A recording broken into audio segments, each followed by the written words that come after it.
I apologize in advance. What is happening there? I hope that that's not going to be an issue. We'll find out. Hi, hello, how's it going? So I almost. Oh, well, what? 1 second.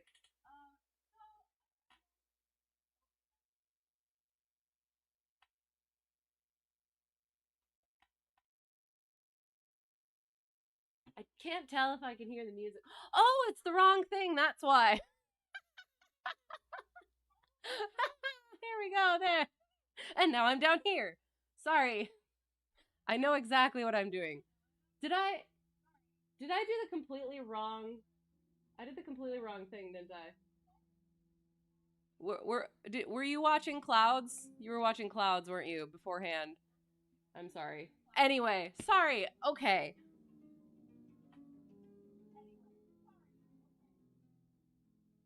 There's the music. Clearly I was super prepared for this. I almost didn't do this today cuz I got a cold over the weekend and I'm still kind of coming off of it. I don't know if that was obvious last stream, but it will probably be slightly more obvious this one, which is kind of unfortunate because these are the final two Sherlocks that we're going to do for a little bit. But I'm going to start probably getting a little bit busier than before. So this is what we have to do. I apologize for the disaster at the beginning, but you know what? We're gonna make it. It can only go up from here. Knock on wood. Where is the thing? There. Come on.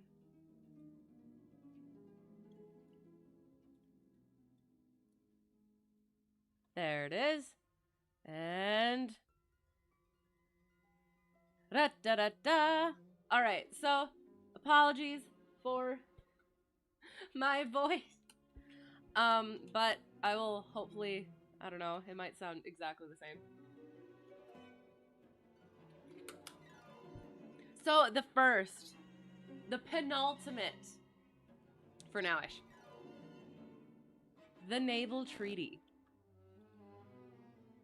And once again, this is the Memoirs of Sherlock Holmes. So, the Naval Treaty. The July which immediately succeeded my marriage was made memorable by 3 cases of interest, in which I had the privilege of being associated with Sherlock Holmes and of studying his methods. I find them recorded in my notes under the headings of The Adventure of the Second Stain, The Adventure of the Naval Treaty, and The Adventure of the Tired Captain. The first of these, however, deals with interest of such importance and implicates so many of the first families in the kingdom that for many years it will be impossible to make it public. No case, however, in which Holmes was engaged has ever illustrated the value of his analytical methods so clearly or has impressed those who were associated with him so deeply. I still retain an almost verbatim report of the interview in which he demonstrated the true facts of the case to Monsieur Dubuque of the Paris police and Fritz is that supposed to be a Wald? Do I have to pronounce it Wald? Waldbaum, the well-known specialist of Danzig, both of whom had wasted their energies upon what proved to be side issues. The new century will have come, however, before the story can be safely told. Meanwhile, I pass on to the second on my list, which promised also at one time to be of national importance, and was marked by several incidents which give it a quite unique character. I'm curious, I'm not sure. I love how he puts in there, how he throws in there these other stories that I'm not sure are ever actually told. Like, that's such a thing as a writer for me where I'm not good at that stuff. I always feel like I need to know all of the things about the things before writing about them, if that makes sense. And that's probably an issue with current entertainment as well, as they always have to take all of the little pieces and expound upon them, when just letting them in there as that little taste is just, it gives it that much more oomph. Because sometimes the writing things out as canon can never be as good as the imagination of the reader. So I don't know. That's just my 2 cents on that. During my school days, I had been intimately associated with a lad named Percy Phelps, who was of much the same age as myself, though he was 2 classes ahead of me. He was a very brilliant boy and carried away every prize which the school had to offer, finished his exploits by winning a scholarship which sent him on to continue his triumphant career at Cambridge. He was, I remember, extremely well connected, and even when we were all little boys together, we knew that his mother's brother was Lord Holdhurst, the great conservative politician. This gaudy relationship did him little good at school. On the contrary, it seemed a rather piquant thing. We looked this up at one point and I can't remember. We're going to say piquant. I feel like we found out it was piquant. On the contrary, it seemed rather a piquant thing to us to chevy him about the playground and hit him over the shins with a wicket. Oh no! But it was another thing when he came out into the world. I heard vaguely that his abilities and the influences which he commanded had won him a good position at the Foreign Office, and then he passed completely out of my mind until the following letter recalled his existence. Briarbrae, Woking. My dear Watson, I have no doubt that you can remember Tadpole Phelps, who was in the 5th form when you were in the 3rd. It is possible even that you may have heard that through my uncle's influence, I obtained a good appointment at the Foreign Office, and that I was in a situation of trust and honor until a horrible misfortune came suddenly to blast my career. There is no use writing of the details of that dreadful event. In the event of your acceding to my request, it is probably that I shall have to narrate them to you. I have only just recovered from 9 weeks of brain fever, and am still exceedingly weak. Do you think that you could bring your friend, Mr. Holmes, down to see me? I should like to have his opinion of the case, though the authorities assure me that nothing more can be done. Do try to bring him down, and as soon as possible. Every minute seems an hour while I live in this state of horrible suspense. Assure him that if I have not asked his advice sooner, it was not because I did not appreciate his talents, but because I have been off my head ever since the blow fell. Now I am clear again, though I dare not think of it too much for fear of a relapse. I am still so weak that I have to write, as you see, by dictating. Do try to bring him. Your old schoolfellow, Percy Phelps. There was something that touched me as I read this letter, something pitiable in the reiterated appeals to bring Holmes. So moved was I that even had it been a difficult matter, I should have tried it. But of course, I knew well that Holmes loved his art, so that he was ever as ready to bring his aid as his client could be to receive it. My wife agreed with me that not a moment should be lost in laying the matter before him, and so within an hour of breakfast time, I found myself back once more in the old rooms in Baker Street. Holmes was seated at his side table, clad in his dressing gown, and working hard over a chemical investigation. A large curved retort was boiling furiously in the bluish flame of a Bunsen burner, and the distilled drops were condensing into a 2-liter measure. My friend hardly glanced up as I entered, and I, seeing that his investigation must be of importance, seated myself in an armchair and waited. He dipped into this bottle or that, drawing out a few drops of each with his glass pipette, and finally brought a test tube containing a solution over to the table. In his right hand he held a slip of litmus paper. "You come at a crisis, Watson," said he. "If this paper remains blue, all is well. If it turns red, it means a man's life."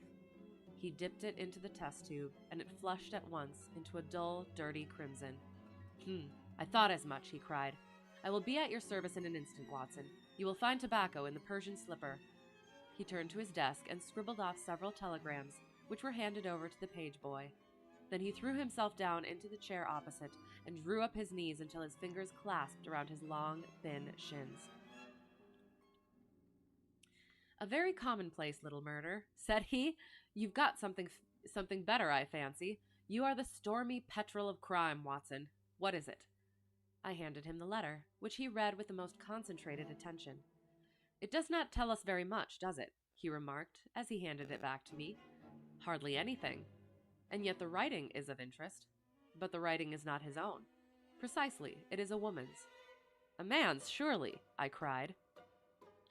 "No, a woman's, and a woman of rare character.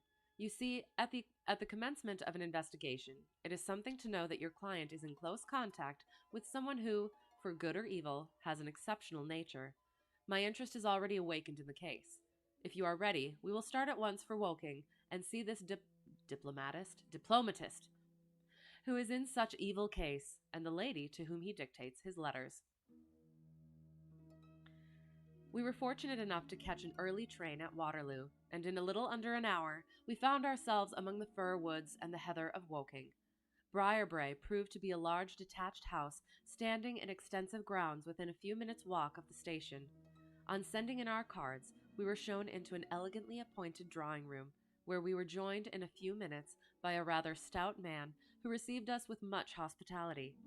His age may have been nearer 40 than 30, but his cheeks were so ruddy and his eyes so merry that he still conveyed the impression of a plump and mischievous boy. "I am so glad that you have come," said he, shaking our hands with effusion. "Percy has been inquiring for you all morning. Ah, poor old chap, he clings to any straw. His father and his mother asked me to see you, for the mere mention of the subject is very painful to them." "We have had no details yet," observed Holmes. "I perceive that you are not yourself a member of the family." Our acquaintance looked surprised, and then, glancing down, he began to laugh. "Of course you saw the J.H. monogram on my locket," said he. "For a moment I thought you had done something clever. Oh, Joseph Harrison is my name, and as Percy is to marry my sister, Annie, I shall at least be a relation by marriage. You will find my sister in his room, for she has nursed him hand and foot this 2 months back. Perhaps we'd better go in at once, for I know how impatient he is. Hello, hello, hello. How is it going? How is it going? I hope well." Check to make sure the things are working and I did all the things correctly. Now, since I messed everything up in the beginning.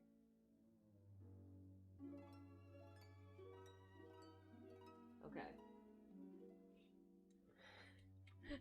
You're following him? Nice, nice.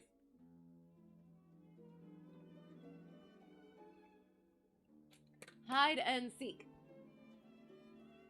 Okay. Oh, so there's a mystery afoot, and we have gone to visit an old schoolfellow of Watson's. And the guy just got out of brain fever because of the incident. So we haven't learned anything yet. The chamber in which we were shown was on the same floor as the drawing room. It was furnished partly as a sitting and partly as a bedroom, with flowers arranged daintily in every nook and corner. A young man, very pale and worn, was lying upon a sofa near the open window, through which came the rich scent of the garden and the balmy summer air. A woman was sitting beside him, who rose as we entered. "Shall I leave, Percy?" she asked. He clutched her hand to detain her. "How are you, Watson?" said he cordially. "I should never have known you under that mustache, and I dare say you would not be prepared to swear to me. This, I presume, is your celebrated friend, Mr. Sherlock Holmes." I introduced him in a few words, and we both sat down. The stout young man had left us, but his sister still remained with her hand in that of the invalid. She was a striking-looking woman, a little short and thick for symmetry, but with a beautiful olive complexion, olive complexion, large, dark Italian eyes, and a wealth of deep black hair. Her rich tints made the white face of her companion the more worn and haggard by the contrast. "You're hopping on the sim soon. Nice. Do you have a plan in mind?" "That sim?" "I won't waste your time," said he, raising himself upon the sofa. "I'll plunge into the matter without further preamble. I was a happy and successful man, Mr. Holmes, and on the eve of being married, when a sudden and dreadful misfortune wrecked all my prospects in life. I was, as Watson may have told you, in the Foreign Office, and through the influences of my uncle, Lord Holdhurst, I rose rapidly to a responsible position. When my uncle became Foreign Minister in this administration, he gave me several missions of trust, and as I always brought them to a successful conclusion, he came at last to have the utmost confidence in my ability and tact. Nearly 10 weeks ago, to be more accurate, on the 23rd of May, he called me into his private room, and, after complimenting me on the good work which I had done, he informed me that he had a new commission of trust for me to execute. "Yes, IFR to ORH, about Albany? Out of Albany? Nice. Why did you choose that? Oh, finally some erotic literature. Oh no, no, that was William. Oh yeah, no, that was Shakespeare. There was okay. Hi, by the way, how's it going?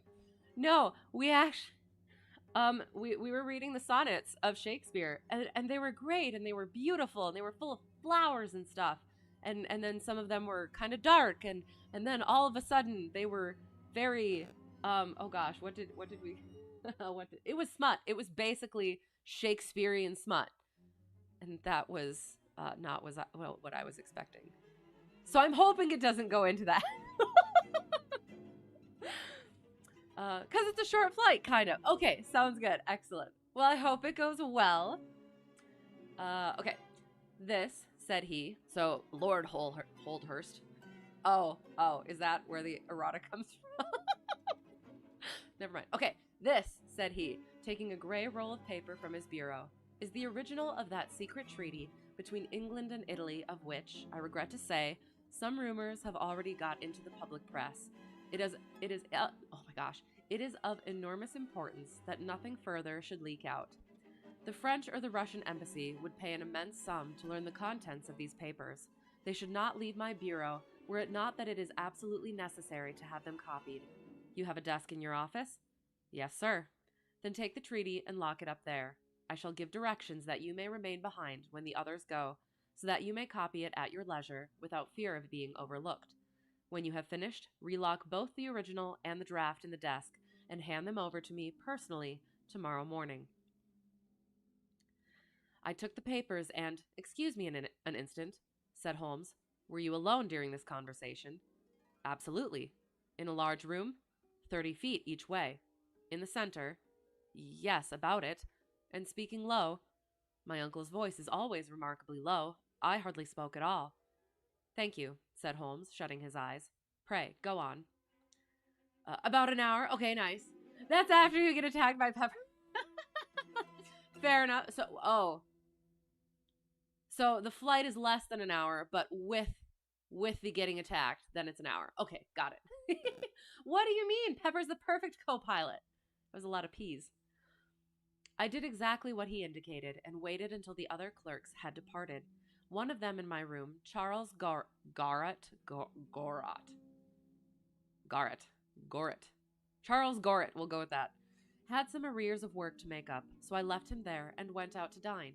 When I returned, he was gone. I was anxious to hurry my work, for I knew that Joseph, the Mr. Harrison whom you saw just now, was in town, and that he would travel down to Woking by the 11 o'clock train, and I wanted, if possible, to catch it. When I came to examine the treaty, I saw at once that it was of such importance that my uncle had been guilty of no exaggeration in what he had said. Without going into details, I may say that it defined the position of Great Britain towards the Triple Alliance, and foreshadowed the policy which this country would pursue in the event of the French fleet gaining a complete ascendancy over that of Italy in the Mediterranean. The questions treated in it were purely naval. The naval treaty. There's the title. At the end were the signatures of the high dignitaries who had signed it. I glanced my eyes over it, and then settled down to my task of copying. Pepper approach, paw indicate. Paw indicator! Pappy! Pepper's Pappy. I like it. Oops. Okay. It was a long document, written in the French language, and containing 26 separate articles. I copied as quickly as I could, but at 9 o'clock I had only done 9 articles, and it seemed hopeless for me to attempt to catch my train. I was feeling drowsy and stupid, partly from my dinner and also from the effects of a long day's work. A cup of coffee would clear my brain. A commissionaire remains all night in a little lodge at the foot of the stairs, and is in the habit of making coffee at his spirit lamp for any of the officials who may be working overtime. I rang the bell, therefore, to summon him. To my surprise, it was a woman who answered the summons, a large, coarse-faced, elderly woman in an apron. She explained that she was the commissionnaire's wife, who did the chairing, and I gave her the order for the coffee. I wrote 2 more articles and then, feeling more drowsy than ever, I rose and walked up and down the room to stretch my legs. My coffee had not yet come, and I wondered what was the cause of the delay. Oh, sorry. And I wondered what was the cause of the delay could be. Okay. And I wondered what the cause of the delay could be. Sorry, I couldn't let it be. Opening the door, I started down the corridor to find out. There was a straight passage, dimly lighted, which led from the room in which I had been working, and was the only exit from it. It ended in a curving staircase, with the commissionaire's lodge in the passage at the bottom. Halfway down this staircase is a small landing, with another passage running into it at right angles. This second one leads by means of a second small stair to a side door used by servants, and also as a shortcut by clerks when coming from Charles Street. Here's a rough chart of the place. Thank you. I think that I quite follow you, said Sherlock Holmes. It is of the utmost importance that you should notice this point. I went down the stairs and into the hall, where I found the commissionaire fast asleep in his box, with the kettle boiling furiously upon the spirit lamp. I took off the kettle and blew out the lamp, for the water was spurting over the floor. Then I put out my hand and was about to shake the man who was still sleeping soundly, when a bell over his head rang loudly, and he woke with a start. "Mr. Phelps, sir," said he, looking at me in bewilderment. "I came down to see if my coffee was ready. I was boiling the kettle when I fell asleep, sir." He looked at me, and then up at the still quivering bell, with an ever-growing astonishment upon his face. Oh, no. "If you was here, sir, then who rang the bell?" he asked. "The bell," I cried. "What bell is it?" "It's the bell of the room you were working in." Oh, gosh! A cold hand seemed to close round my heart. Someone, then, was in that room where my precious treaty lay upon the table. I ran frantically up the stair and along the passage. There was no one in the corridors, Mr. Holmes. There was no one in the room. All was exactly as I left it, save only that the papers which had been committed to my care had been taken from the desk on which they lay.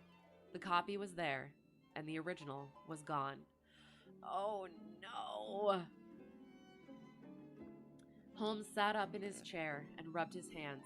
I could see that the problem was entirely to his heart. "Pray, what did you do then?" he murmured. I recognized in an instant that the thief must have come up the stairs from the side door. Of course I must have met him if he had come the other way. "You were satisfied that he could not have been concealed in the room all the time, or in the corridor which you have just described as dimly lighted?" "It is absolutely impossible. A rat could not conceal himself either in the room or the corridor. There is no cover at all." "Thank you. Pray proceed." The commissionaire, seeing by my pale face that something was to be feared, had followed me upstairs. Now we both rushed along the corridor and down the steep steps which led to Charles Street. The door at the bottom was closed, but unlocked. We flung it open and rushed out. I can distinctly remember that as we did so, there came 3 chimes from a neighboring clock. It was 10:15. "Yuck! Skunk got hit! It reeks! Oh no! Oh no!" I hope it clears soon. Oh no. Well, that stinks. Sorry. "That is of enormous importance," said Holmes, making a note upon his shirt cuff. The night was very dark, and a thin, warm rain was falling. There was no one in Charles Street, but a great traffic was going on, as usual in Whitehall, at the extremity. We rushed along the pavement, bareheaded as we were, and at the far corner we found a policeman standing. "A robbery has been committed," I gasped. "A document of immense value has been stolen from the Foreign Office. Has anyone passed this way?" "I have been standing here for a quarter of an hour, sir," said he. "Only one person has passed during that time. A woman, tall and elderly, with a paisley shawl." "Ah, that is only my wife," cried the commissionaire. "Has no one else passed?" "No one." "Then it must be the other way that the thief took," cried the fellow, tugging at my sleeve. But I was not satisfied, and the attempts which he made to draw me away increased my suspicions. "Which way did the woman go?" I cried. "I don't know, sir. I noticed her pass, but I had no special reason for watching her. She seemed to be in a hurry." "How long ago was it?" "Oh, not very many minutes." "Within the last 5?" "Well, it could not be more than 5." "You're only wasting your time, sir, and every minute now is of importance," cried the commissionaire. "Take my word for it that my old woman has nothing to do with it, and come down to the other end of the street. Well, if you won't, I will." And with that, he rushed off in the other direction. But I was after him in an instant, and caught him by the sleeve. "Where do you live?" said I. 16 Ivy Lane, Brixton," he answered. "But don't let yourself be drawn away upon a false scent, Mr. Phelps. Come to the other end of the street, and let us see if we can hear of anything." Nothing was to be lost by following his advice. With the policeman, we both hurried down, but only to find the street full of traffic, many people coming and going, but all only too eager to get to a place of safety upon so wet a night. There was no lounger who could tell us who had passed.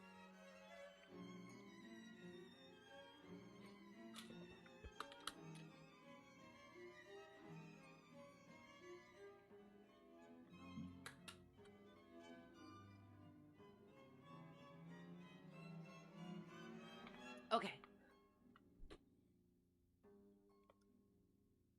Then we returned to the office and searched the stairs and the passage without result. The corridor which led to the room was laid down with a kind of creamy linoleum which shows an impression very easily.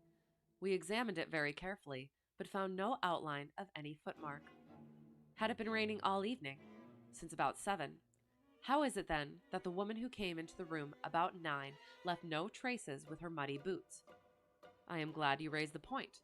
It occurred to me at the time the charwomen are in the habit of taking off their boots at the commissionnaire's office and putting on list slippers. That is very clear. There were no marks then, though the night was a wet one. The chain of events is certainly one of extraordinary interest. What did you do next? Sorry, I just want to double check. Okay. All right, sorry. What did you do next? We examined the room also. There is no possibility of a secret door, and the windows are quite 30 feet from the ground. Both of them were fastened on the inside. The carpet prevents any possibility of a trap door, and the ceiling is of the ordinary whitewashed kind. I will pledge my life that whoever stole my papers could only have come through the door. How about the fireplace? They use none. There is a stove. The bell rope hangs from the wire just to the right of my desk. Whoever rang it must have come right up to the desk to do it. But why should any criminal wish to ring the bell? It is a most insoluble mystery. Certainly the incident was unusual. What were your next steps? You examined the room, I presume, to see if the intruder had left any traces, any cigar end or dropped glove or hairpin or other trifle? There was nothing of the sort. No smell? Well, we never thought of that. Ah, a scent of tobacco would have been worth a great deal to us in such an investigation. I never smoke myself, so I think I should have observed it if there had been any smell of tobacco. There was absolutely no clue of any kind. The only tangible fact was that the commissionnaire's wife, Mrs. Tangi was the name, had hurried out of the place. He could give no explanation save that it was about the time when the woman always went home. The policeman and I agreed that our best plan would be to seize the woman before she could get rid of the papers, presuming that she had them. The alarm had reached Scotland Yard by this time, and Mr. Forbes, the detective, came round at once and took up the case with a great deal of energy. We hired a hansom, and in half an hour we were at the address which had been given to us. A young woman opened the door, who proved to be Mrs. Tangi's eldest daughter. Her mother had not come back yet, and we were shown into the front room to wait. About 10 minutes later, a knock came at the door, and here we made the one serious mistake for which I blame myself.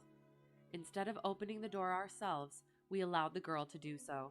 We heard her say, "Mother, there are 2 men in the house waiting to see you." And an instant afterwards, we heard the patter of feet rushing down the passage. Forbes flung open the door, and we both ran into the back room or kitchen, but the woman had got there before us. She stared at us with defiant eyes, and then, suddenly recognizing me, an expression of absolute astonishment came over her face. Oops. Ah, gosh darn it! Come back.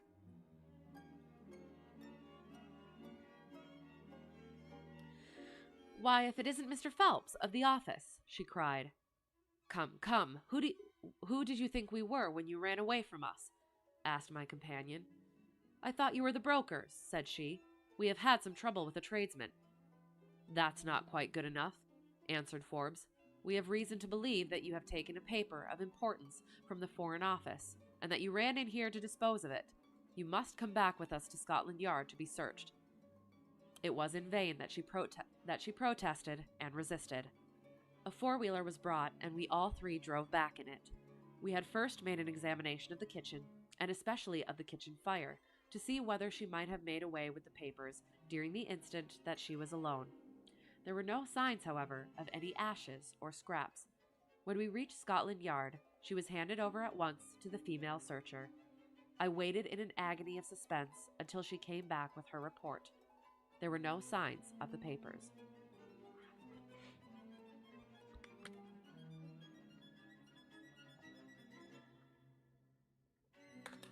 Blah.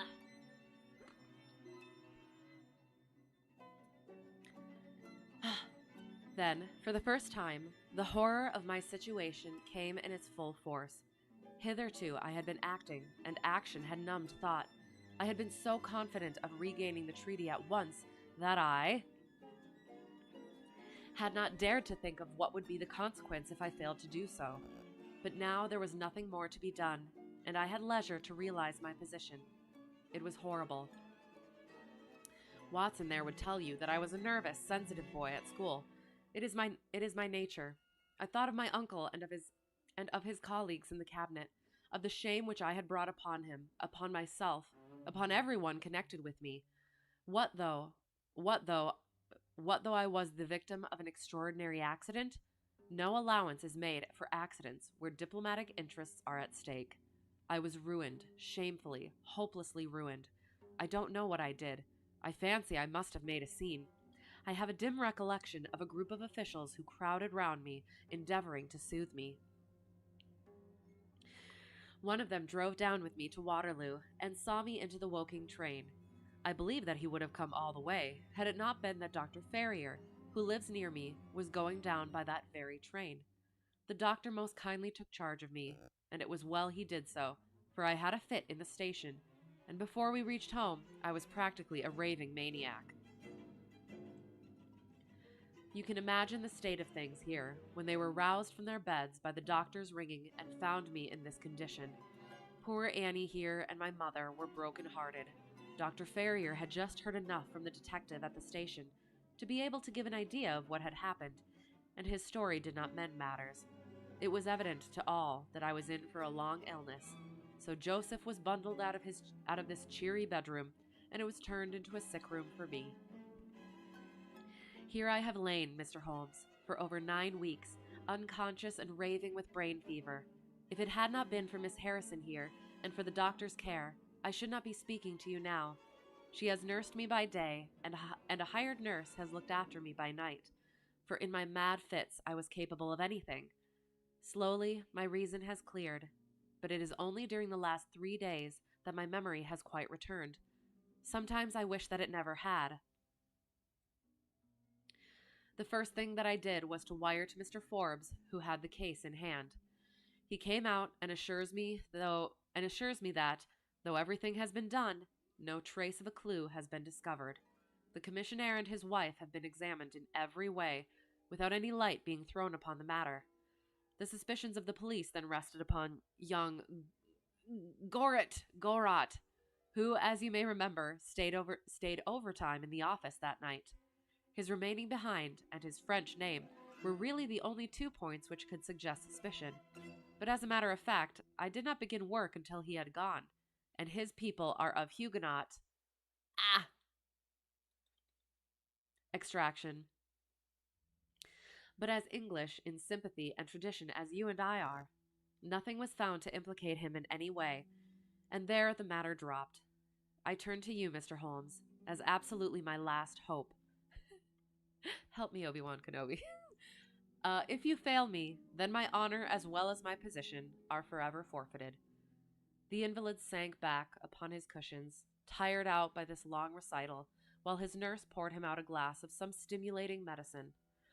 Holmes sat silently, with his head thrown back and his eyes closed, in an attitude which might seem listless to a stranger, but which I knew betokened the most intense self-absorption. "Your statement has been so explicit," said he at last, "that you have really left me very few questions to ask. There is one of the very utmost importance, however. Did you tell anyone that you had this special task to perform?" "No one." "Not Miss Harrison here, for example?" "No, I had not been back to Woking between getting the order and executing the commission." "And none of your people had by chance been to see you?" "Did any of them know their way about in the office?" Hang on. Sorry, what? I missed one. Oh, sorry. "And none of your people had by chance been to see you?" "None." "Did any of them know their way about in the office?" "Oh, yes. All of them had been shown over it." "Still, of course, if you said nothing to anyone about the treaty, these inquiries are irrelevant." "I said nothing." "Do you know anything of the commissionaire?" "Nothing, except that he is an old soldier." "What regiment?" "Oh, I have heard. Coldstream Guards." "Thank you. I have no doubt I can get details from Forbes. The authorities are excellent at amassing facts, though they do not always use them to advantage. What a lovely thing a rose is." He walked past the couch to the open window and held up the drooping stalk of a moss rose, looking down at the dainty blend of crimson and green. It was a new phase of his character to me, for I had never before seen him show any keen interest in natural objects. That must mean that means something. He used the word rose in a different context earlier, and it kind of piqued my interest, but we shall see. "There is nothing in which deduction is so necessary as in religion," said he, leaning with his back against the shutters. "It can be built up as an exact science by the reasoner. Our highest assurance of the goodness of Providence seems to me to rest in the flowers. All other things, our powers, our desires, our food, are all really necessary for our existence in the first instance. But this rose is an extra. Its smell and its color are an embellishment of life, not a condition of it. It is only goodness which gives extras, and so I say again that we have much to hope from the flowers." That's nice, but curious. Percy Phelps and his nurse looked at Holmes during this demonstration with surprise, and a good deal of disappointment written upon their faces. He had fallen into a reverie, with the moss rose between his fingers. It had lasted some minutes before the young lady broke in upon it. "Do you see any prospect of solving this mystery, Mr. Holmes?" she asked, with a touch of asperity in her voice. "Oh, the mystery," he answered, coming back with a start to the realities of life. "Well, it would be absurd to deny that the case is a very abstruse and complicated one, but I can promise you that I will look into the matter and let you know any points which may strike me."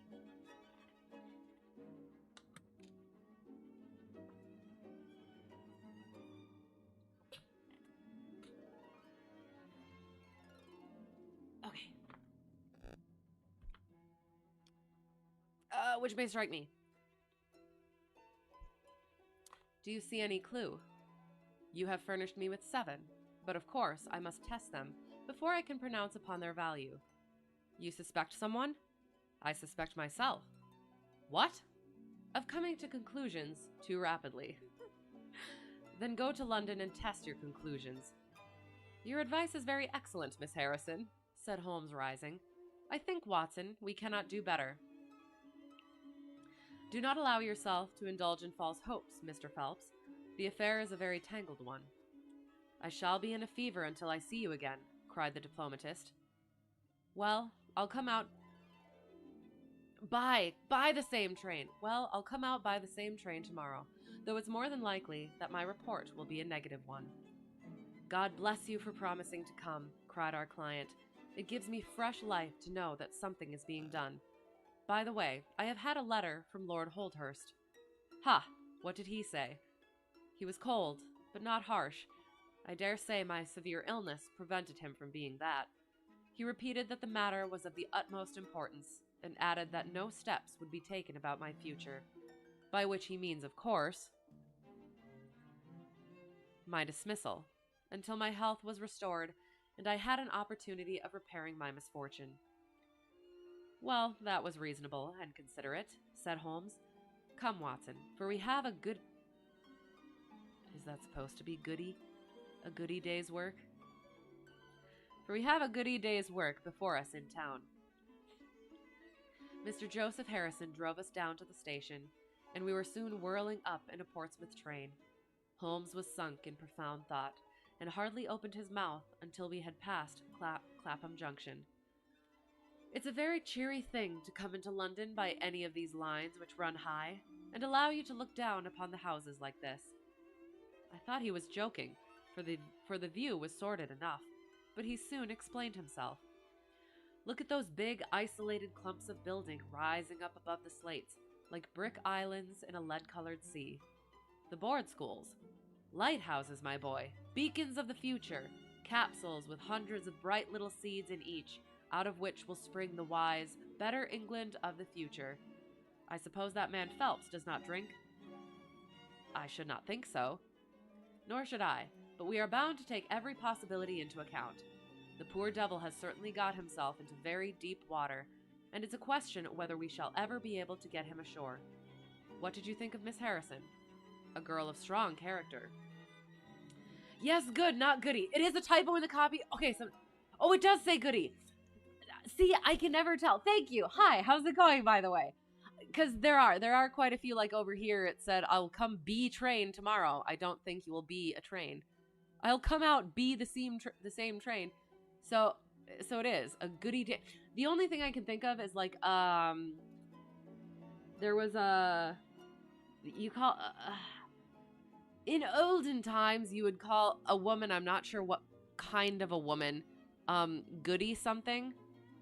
And it was something to do with the I remember it from like the Salem witch trial books, I think. Yeah, that thing.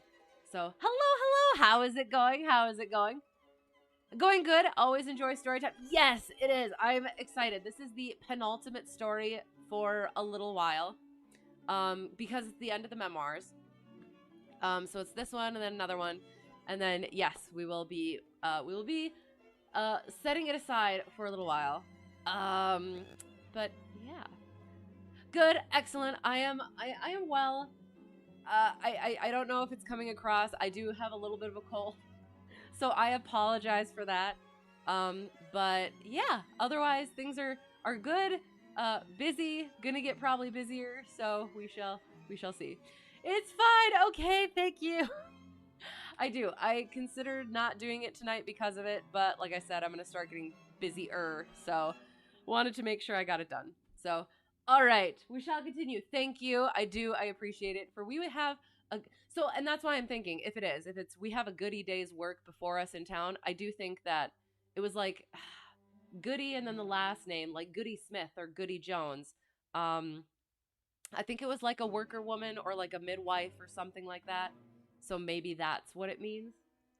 I could be absolutely wrong though, so don't take anything. Yes, for good wife. Okay. We figured out the mystery. Thank you. All right, that makes sense. Okay.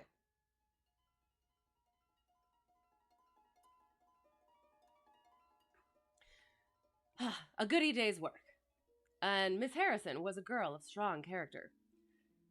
Yes, but she is a good sort, or I am mistaken. She and her brother are the only children of an ironmaster somewhere up Northumberland way. He got engaged to her when traveling last winter, and she came down to be introduced to his people, with her brother as escort. Then came the smash, and she stayed on to nurse her lover, while brother Joseph, finding himself pretty snug, stayed on too. I've been making a few independent inquiries, you see, but today must be a day of inquiries. My practice, I began. Oh, if you find your own cases more interesting than mine, said Holmes with some asperity. I was going to say that my practice could get along very well for a day or two, since it is the slackest time in the year. Excellent, said he, recovering his good humor. Then we'll look into this matter together. I think that we should begin by seeing Forbes. He can probably tell us all the details we want until we know from what side the case is to be approached. You said you had a clue. Well, we have several, but we can only test their value by further inquiry. The most difficult crime to track is the one which is purposeless. Now, this is not purposeless. Who is it who profits by it? There is the French ambassador, there is the Russian, there is whoever might sell it to either of these, and there is Lord Holdhurst.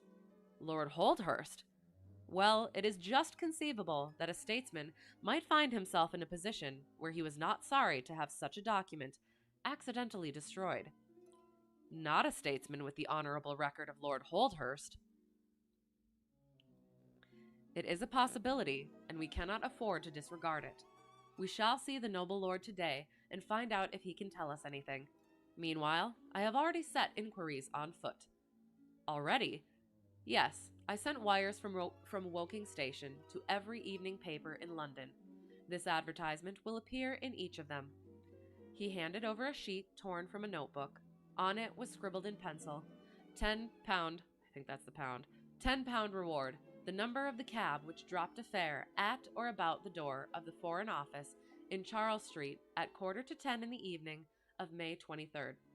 Apply 221B Baker Street. You are confident that the thief came in a cab? If not, there is no harm done. But if Mr. Phelps is correct in stating that there is no hiding place either in the room or the corridors, then the person must have come from outside. If he came from outside on so wet a night, and yet left no trace of damp upon the linoleum, which was examined within a few minutes of his passing, then it is exceeding probable, it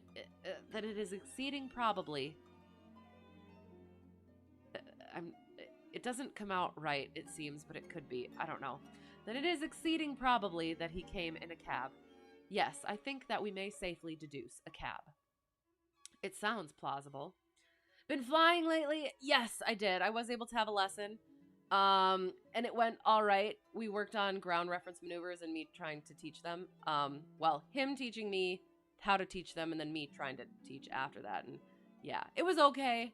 We're going to start flying more often so that I get better in the plane and in the right seat. So yeah, hopefully. How about you? I hope so. Exceedingly probable, that's what I thought. Fits better there. That's exactly what I thought. That it is exceedingly probable. Yeah, that's what I thought. Or like, and is exceeding probability or something. But yeah. I don't know. I don't know. We'll try. You know what? I can't let it lie. Then it is exceedingly, god dang it. Then it is exceedingly probable that he came in a cab. Yes, I think that we may safely deduce a cab. It sounds plausible. That is one of the clues of which I spoke. It may lead us to something. And then, of course, there is the bell, which is the most distinctive feature of the case. Why should the bell ring? Right. Was it the thief who did it out of bravado? Or was it someone who was with the thief who did it in order to prevent the crime? Or was it an accident? Or was it? He sank back into the state of intense and silent thought from which he had emerged. But it seemed to me, accustomed as I was to his every mood, that some new possibility had dawned suddenly upon him. Oh, God, I love that stuff. Darn dog caught me. Are you surprised, though? It was only a matter of time. Not lately. Okay, but just check the weather for this weekend. So if it holds, you might go. Excellent. Because have you done your biannual yet? Do you still have to do that? I actually have to get my my IFR currency. I have to get that by the end of September, I found out. So that'll be yay. Have to get that done as well. Some new possibility. I love this. Sorry. It was 3:20 when we reached our terminus, and after a hasty luncheon at the buffet, we pushed on at once to Scotland Yard. Holmes had already wired to Forbes, and we found him waiting to receive us. A small, foxy man with a sharp, but by no means amiable expression. He was decidedly frigid in his manner to us, especially when he heard the errand upon which we had come. "I've heard of your methods before now, Mr. Holmes," said he tartly. "You are ready enough to use all the information that the police can lay at your disposal, and then you try to finish the case yourself and bring discredit on them." "On the contrary," said Holmes, "out of my last 53 cases, my name has only appeared in 4, and the police have had all the credit in 49. I don't blame you for not knowing this, for you are young and inexperienced. But if you wish to get on in your new duties, you will work with me and not against me. No, you're not surprised. Same, same. Not yet. Oh, you were actually off by a month. That helps. That would be nice. So, all right, okay. So, I haven't had to do a biannual. Can you do it earlier and still count it for like does it then bring it back for the next 2 years? I hope not. It would be nice if you could do it like when you get a chance. As close to the time as possible. Um Although I guess it wouldn't really matter. I don't know. Sorry. Gosh darn it, come back. I'd be very glad of a hint or two, said the detective, changing his manner. I've certainly had no credit from the case so far. What steps have you taken? Tangi, the commissionaire, has been Tangi, the commissionaire, has been shadowed. He left the guards with a good character, and we can find nothing against him. His wife is a bad lot, though. I fancy she knows more about this than appears. Have you shadowed her? We have set one of our women on to her. Mrs. Tangi drinks, and our woman has been with her twice when she was well on, but she could get nothing out of her. I understand that they have had brokers in the house. Yes, but they were paid off. Where did the money come from? That was all right. His pension was due. They have not shown any sign of being in funds. What explanation did she give of having answered the bell when Mr. Phelps rang for the coffee? She said that she said that she said that her husband was very tired and she wished to relieve him. Well, certainly that would agree with his being found a little later asleep in his chair. There is nothing against them, then, but the woman's character. Did you ask her why she hurried away that night? Her haste attracted the attention of the police constable. She was later than usual and wanted to get home. Did you point out to her that you and Mr. Phelps, who started at least 20 minutes after he, got home before her? She explains that by the difference between a bus and a hansom. Did she make it clear why, on reaching her house, she ran into the back kitchen? Because she had the money there with which to pay off the brokers. Sure, you could do it early, but it's only good for 24 months. Right, I guess fair. Hey, what's up? Not too much. The story is up. The jig is up. No, that's the other thing. The game is afoot. No, that's not it either. Sorry. Yes. The fiction is up. That's about it. How about you? What is up with you? I hope all good things. Brokers. She has at least an answer for everything. Did you ask her whether in leaving she met anyone or saw anyone loitering about Charles Street? She saw no one but the constable. Well, you seem to have cross-examined her pretty thoroughly. What else have you done?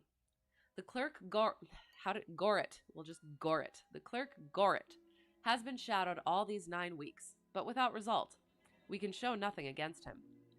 Anything else? Well, we have nothing else to go upon. No evidence of any kind. Have you formed a theory about how that bell rang? Well, I must confess that it beats me. It was a cool hand, whoever it was, to go and give the alarm like that. Yes, it was a queer thing to do. Many thanks to you for what you have told me. If I can put the man into your hands, you shall hear from me. Come along, Watson. Where are we going to now? I asked as we left the office. We are now going to interview Lord Holdhurst, the cabinet minister and future premier of England. I had a thought, and I'm like, it seems almost obvious, but I don't think it's been brought up. So again, I have read these before, so I won't say it yet, in case it is correct, and it's only because I've read this before and I'm just vaguely remembering it.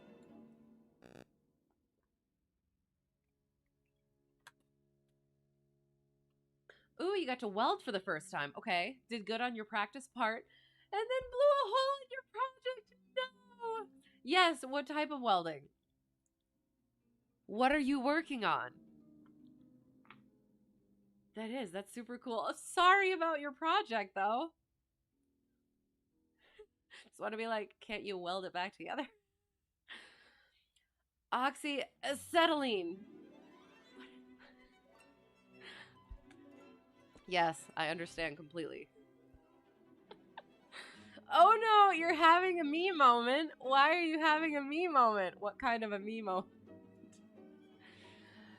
Um, so, um, so yeah, what kind of project beyond acetylene? Because otherwise, I don't understand. Sorry. Um. Oh, sorry. Okay. We were fortunate in finding that Lord Holdhurst was still in his chambers in Downing Street, and on Holmes sending in his card, we were instantly shown up. The statesman received us with that old-fashioned courtesy for which he is remarkable, and seated us on the two luxuriant lounges on either side of the fireplace. Standing on the rug between us, with his slight, tall figure, his sharp features, thoughtful face, and curling hair, prematurely tinged with gray, he seemed to represent that not. He seemed to represent that not too common. Is it supposed to be not too common? He seemed to represent that not too common type, a nobleman who is in truth noble. Your name is very familiar to me, Mr. Holmes, said he, smiling, and of course I cannot pretend to be ignorant of the object of your visit. There has only been one occurrence in these offices which could call for your attention. In whose interest are you acting, may I ask? In that of Mr. Percy Phelps, answered Holmes. Ah, my unfortunate nephew. You can understand that our kinship makes it the more impossible for me to screen him in any way. I fear that the incident must have a very prejudicial effect upon his career. But if the document is found, that of course would be different. I had one or two questions which I wish to ask you, Lord Holdhurst. I shall be happy to give you any information in my power. Fun, never used it outside of practice. Okay.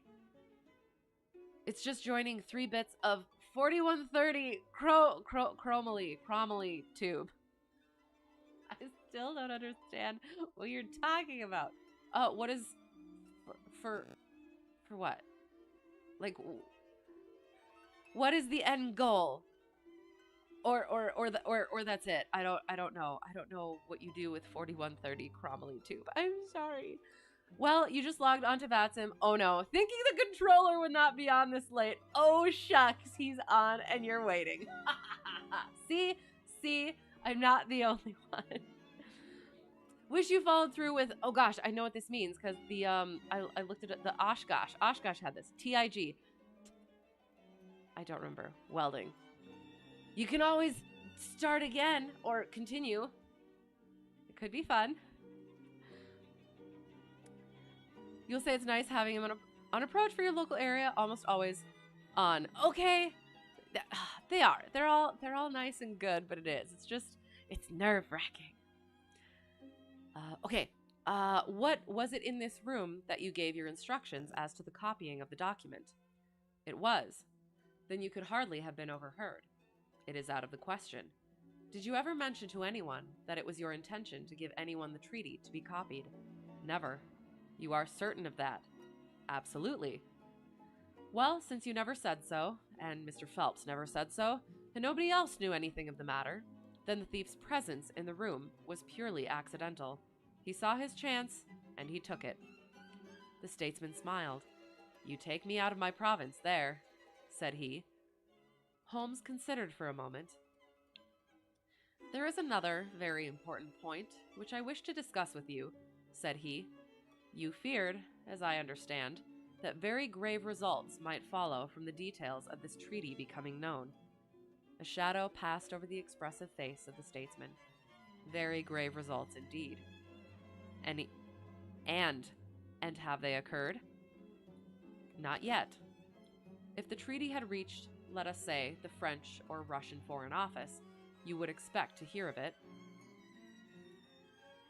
Oh gosh darn it! Sorry. I should. You would expect to hear of it. I should, said Lord Holdhurst with a wry face. Mig, okay, you were decent at. But now, unfortunately, you're having issues with your sim load, and it's making you mad because you want to fly. It's just an excuse because you're waiting for the controller. No, I hope it works. I've been hearing other things having issues, so I don't know. I wonder what it is. Um, that's the next one you want to do? Okay. Or that's the next one you do. Okay. Basically going to end up being like, oh, a footstep. Cool. To get into the airplane. Just, it's not attached to the airplane. Okay. Yet. All right. Interesting. Okay. So when you say tubing, and then you say it's going to be a step, I don't know. My mind can't wrap around that. But very cool. I hope it works out. I hope it wasn't too concerning of a hole. Don't take that out of context. In the words of Sugar Ray, I just want to fly. Fair enough. Yes. Okay. Since nearly 10 weeks have elapsed then. Oh, that's right, it is 10 weeks. And nothing has been heard. It is not unfair to suppose that for some reason, the treaty has not reached them. Lord Holdhurst shrugged his shoulders. We can hardly suppose, Mr. Holmes, that the thief took the treaty in order to frame it and hang it up. Perhaps he is waiting for a better price. If he waits a little longer, he will get no price at all. The treaty will cease to be secret in a few months. That is most important, said Holmes. Of course, it is a possible supposition that the thief has had a sudden illness.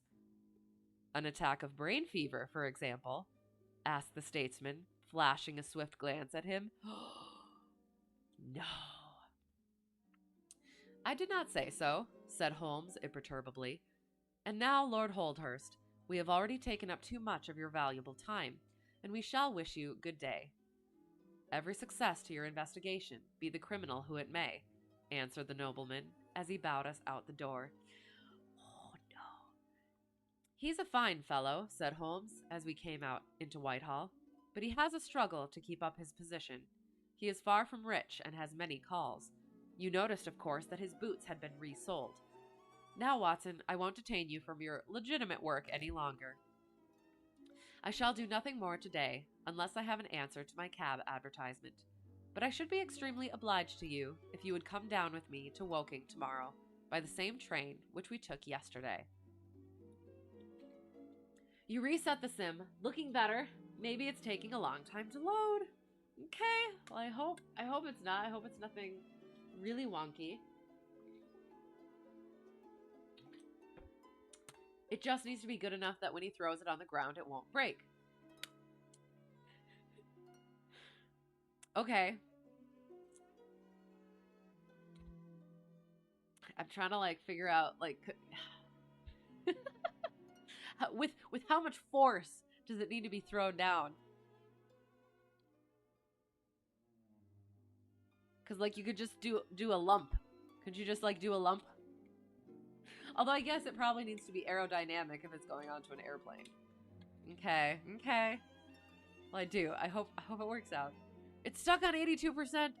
Oh no. Okay. Well, good luck with it. I hope that doesn't bode ill. However much he feels like. Okay. So it must.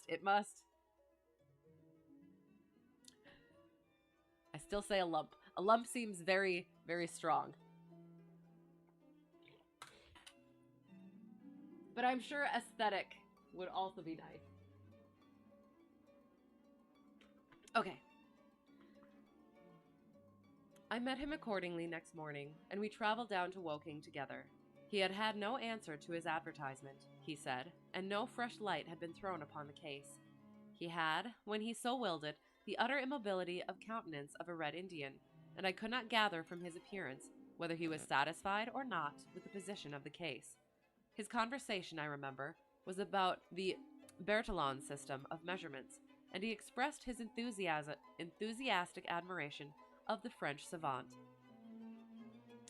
We found our client still under the charge of his devoted nurse, but looking considerably better than before. He rose from the sofa and greeted us without difficulty when we entered.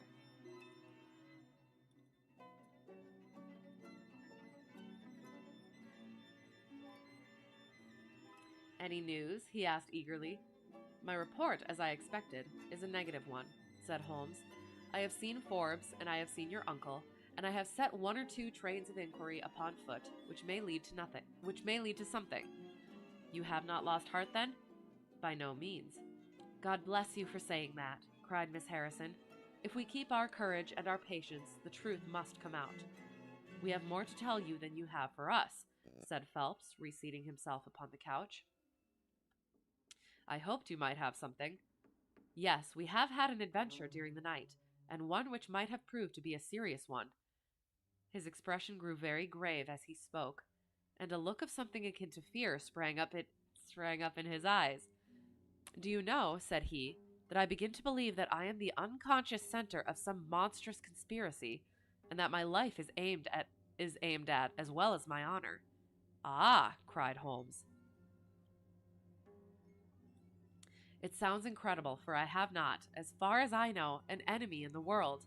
Yet from last night's experience, I can come to no other conclusion. Pray, let me hear it. Oh, no, it's not going on the airplane, and the instructor really doesn't care about welding. He just wants to get to composites. Okay.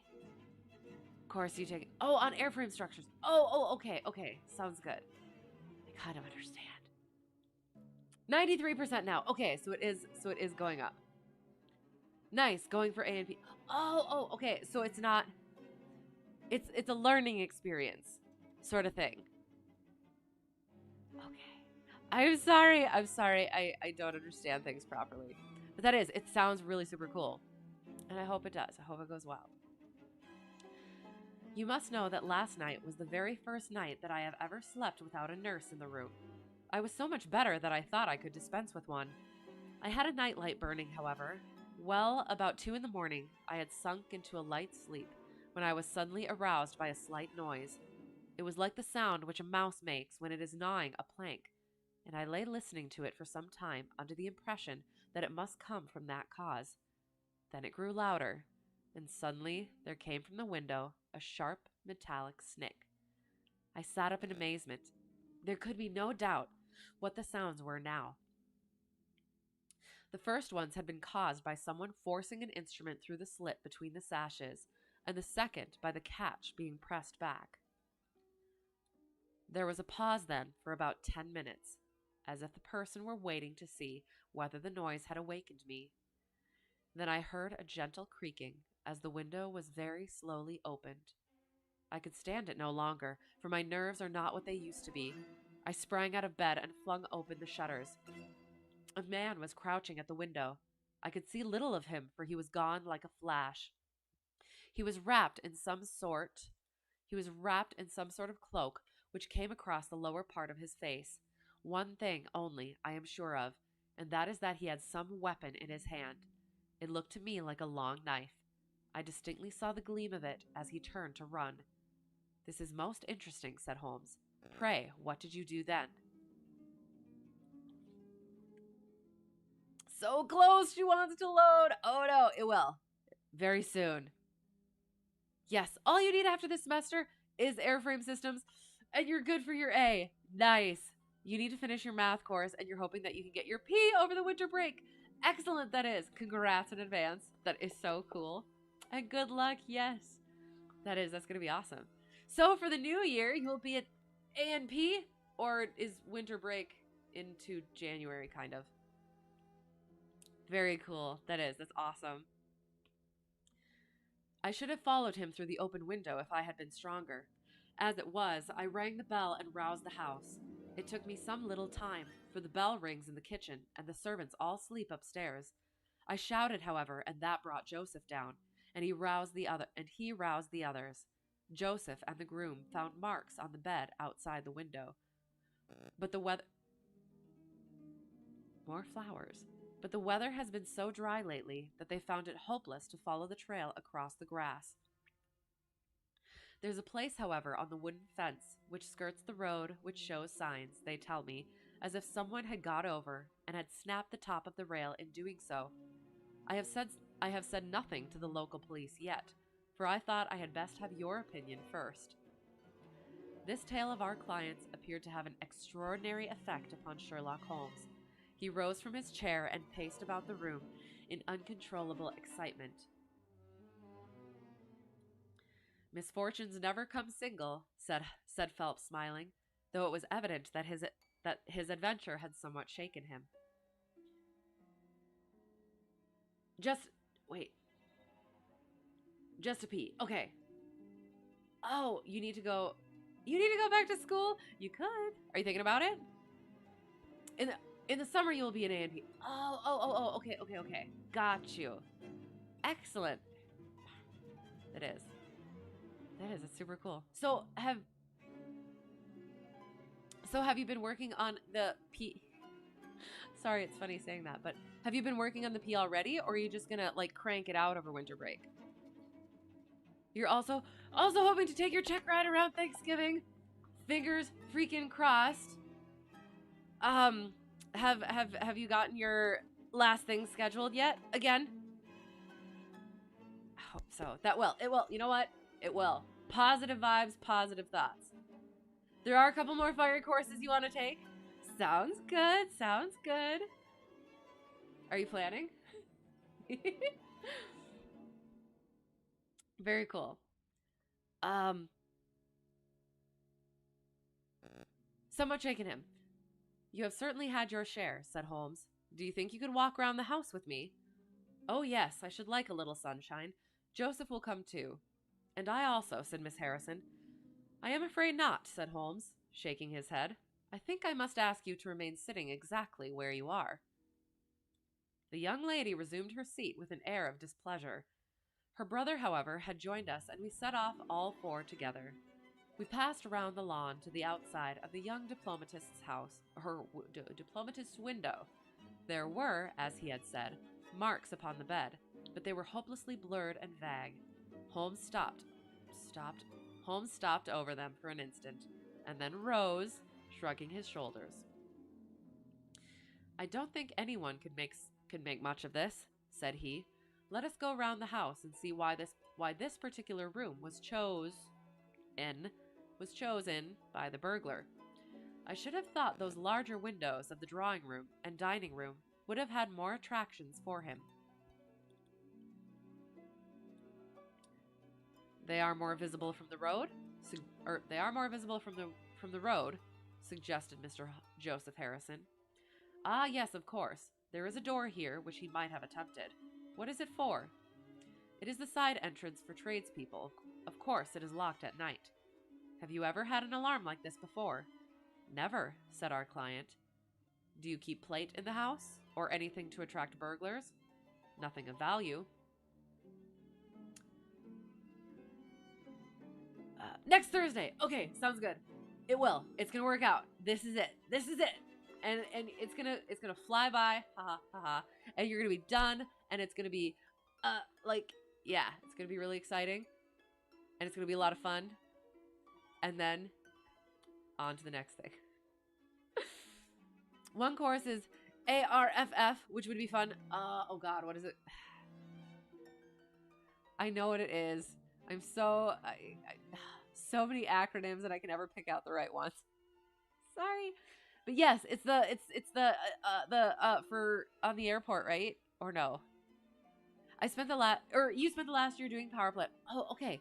Only thing holding you back is the math course for the general test. Okay, sounds good. So you'll just get that and crank it out and it'll be good. Excellent. Was chose. No. It's bothering me immensely. Hello, how's it going? I hope you're well. I do, and it's such an aesthetic version, but then all those little bitty typos, just like, Yeah, but you'd have to, pay for it out of pocket. Fair enough. It's been in for the past 3 years. Yes, but it's, this is the time. We're all vibing with you, and it's gonna come through. Aircraft rescue and firefighting. Yes, okay, thank you. I'm sorry. Brain is mush, as always. But yes, that would be absolutely cool. But yes, it making it work with everything else too. That is also fair.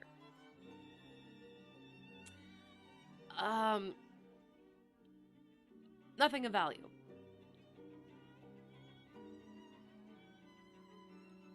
Holmes strolled round the house with his hands in his pockets and a negligent air which was unusual with him. "By the way," said he to Joseph Harrison, "you found some place, I understand, where the fellow scaled the fence. Let us have a look at that." The plump young man led us to a spot where the top of one of the wooden rails had been cracked.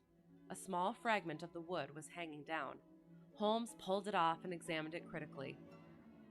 "Do you think that was done last night? It looks rather old, does it not?" Well, possibly so. There are no marks of anyone jumping down upon the other side. No, I fancy we shall get no help here. Let us go back to the bedroom and talk the matter over." Hiya, how's it going? Just joining. Haven't seen my content since that wasn't flying before. Yes, okay. Trying to acclimate. Am I reading the pages as displayed or summarizing? I am reading as displayed. Yes. We are doing book club together. Trying to read captions and what is on screen at the same time. Getting a bit lost. Oh no, I'm sorry. No, so, I'm also talking to chat, so anything that doesn't, oh, well, what I can do is I can follow along. Will it help to have the cursor follow along with it? But yes, I am reading, and hi, how's it going? I hope things are well. We are reading the Sherlock Holmes. This one is the Naval Treaty, and, so far, we can go over what has happened so far. The case is an old schoolmate of Watson's was starting to get into the political atmosphere, and he was up and coming sort of thing, and he lost a really important and potentially conflictual a document that would cause rifts among countries. So they're trying to figure out how somebody got into that office and made off with the documents, as well as find the documents. And then the guy who lost it, who is Percy Phelps, his room where he had a touch of brain fever for 10 weeks. And so somebody just broke into his room the night before. So they're trying to figure out who that was and why. So I hope that helps, and let me know if I can do anything to make it easier.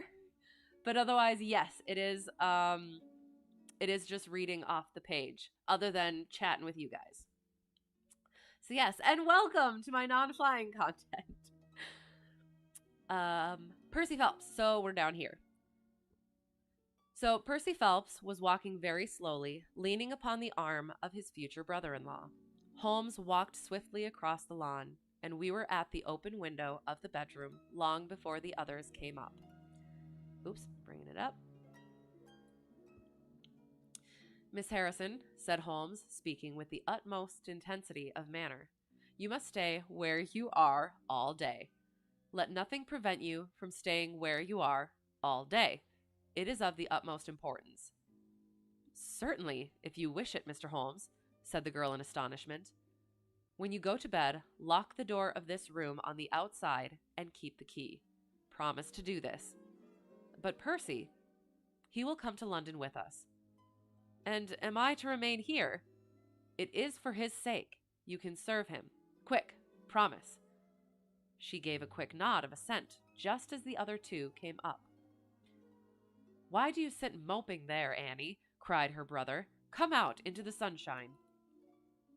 "I was wondering." Okay, nope. "No, thank you, Joseph. I have a slight headache, and this room is deliciously cool and soothing." What do you propose now, Mr. Holmes?" asked our client. "Well, in investigating this minor affair, we must not lose sight of our main inquiry. It would be a very great help to me if you would come up to London with us." "At once?" "Well, as soon as you conveniently can. Say in an hour." "I feel quite strong enough, if I can really be of any help." "The greatest possible." "Perhaps you would like me to stay there tonight?" "I was just going to propose it." Then, if my friend of the night comes to revisit me, he will find the bird flown. We are all in your hands, Mr. Holmes, and you must tell us exactly what you would like done. Perhaps you would prefer that Joseph came with us so as to look after me? Oh, no, my friend Watson is a medical man, you know, and he'll look after you. We'll have our lunch here, if you will permit us, and then we shall all three set off for town together. It was arranged as he suggested, though Miss Harrison excused herself from leaving the bedroom in accordance with Holmes's suggestion. What the object of my friend's maneuvers was I could not conceive. Oh, sorry. It was arranged as he suggested, though Miss Harrison excused herself from leaving the bedroom, in accordance with Holmes's suggestion. What the object of my friend's maneuvers was, I could not conceive, unless it were to keep the lady away from Phelps, who, rejoiced by his returning health and by the prospect of action, lunched with us in the dining room.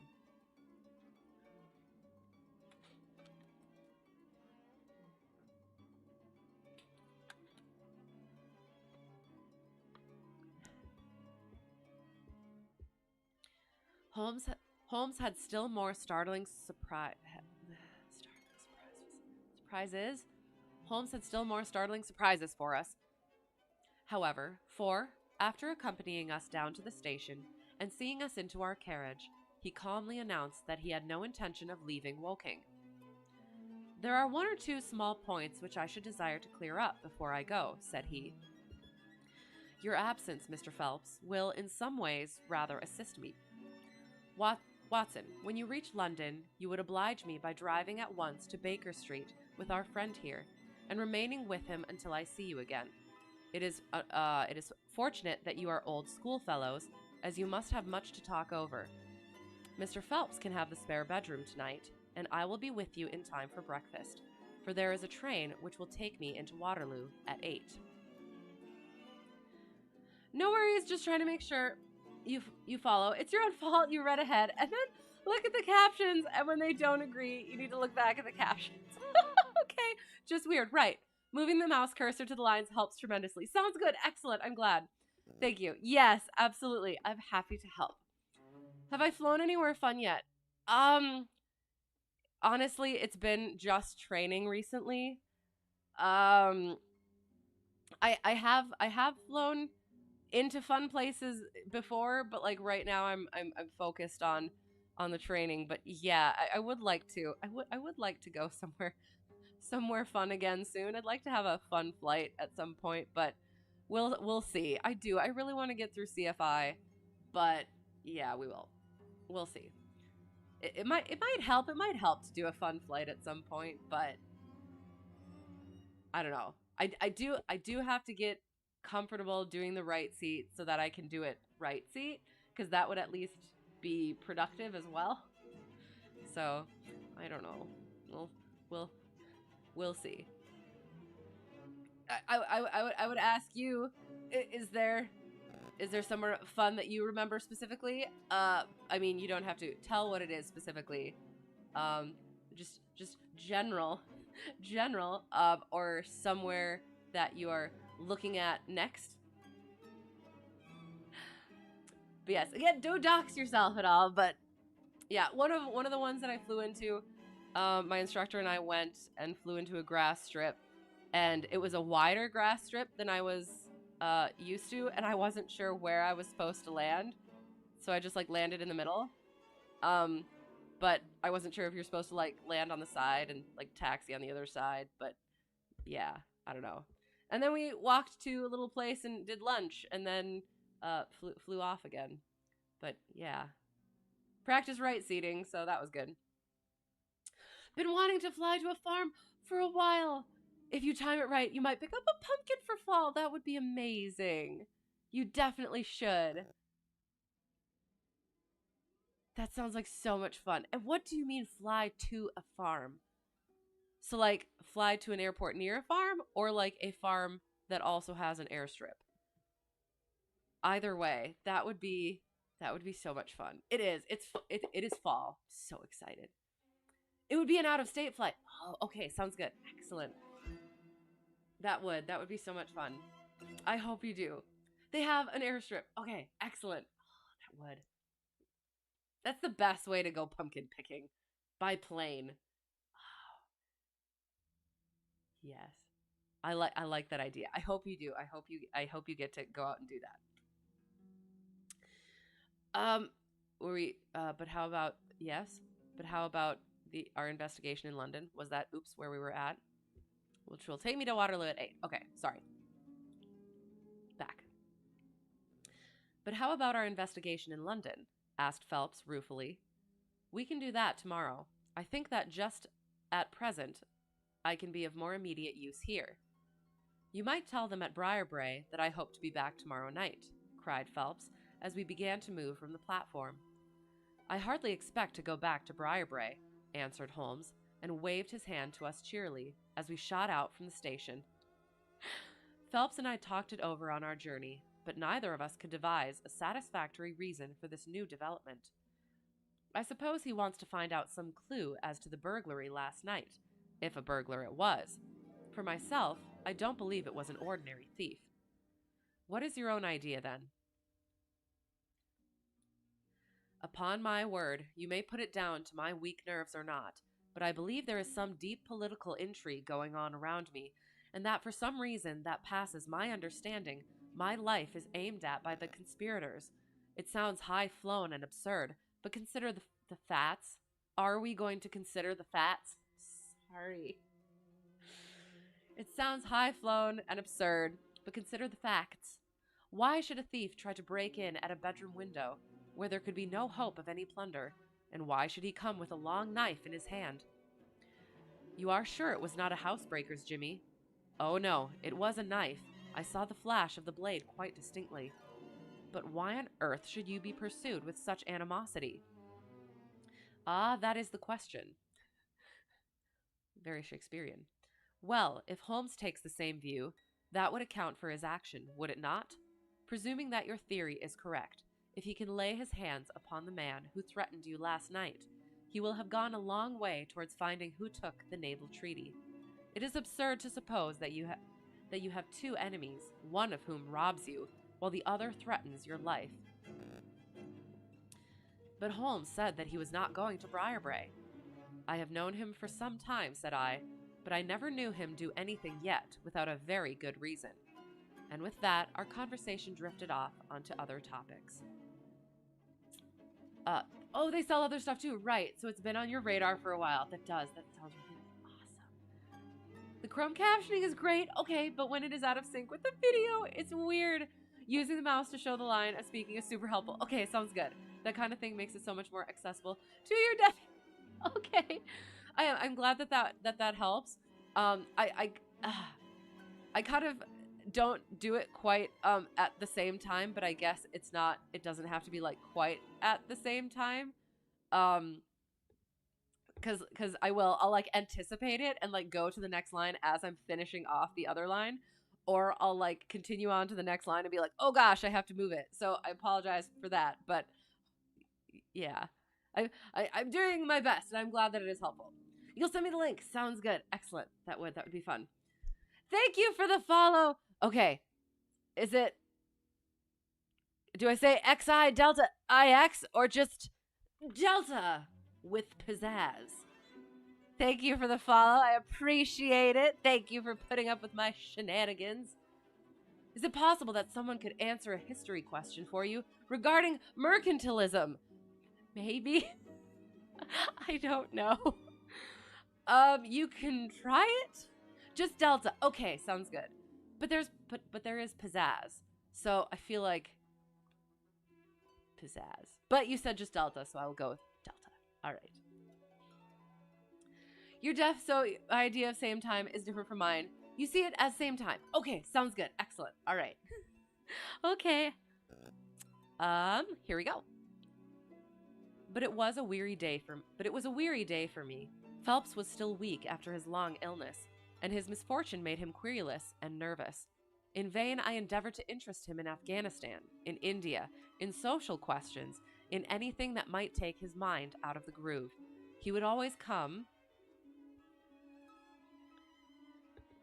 He would always come back to his lost treaty, wondering, guessing, speculating as to what Holmes was doing, what steps Lord Holdhurst was taking, what news we should have in the morning. As the evening wore on, his excitement became quite painful. "You have implicit faith in Holmes?" he asked. "I have seen him do some remarkable things, but he never brought light into anything quite so dark as this." "Oh, yes, I have known him solve questions which presented fewer clues than yours, but not where such large interests are at stake." "I don't know that. To my certain knowledge, he has acted on behalf of 3 of the reigning houses of Europe in very vital matters." "But you know him well, Watson. He is such an inscrutable fellow that I never quite know what to make of him. Do you think he is hopeful? Do you think he expects to make a success of it?" "He has said nothing." "That is a bad sign." "On the contrary, I have noticed that when he is off the trail, he generally says so. It is when he is on a scent and is not quite absolutely sure yet that it is the right one that he is most taciturn. Now, my dear fellow, we can't help matters by making ourselves nervous about them. So let me implore you to go to bed, and so be fresh for whatever may await us tomorrow." The simple fact that I'm moving the mouse along the lines is so helpful against reading the Chrome auto captions. Good, I hope so. I am. I'm so glad.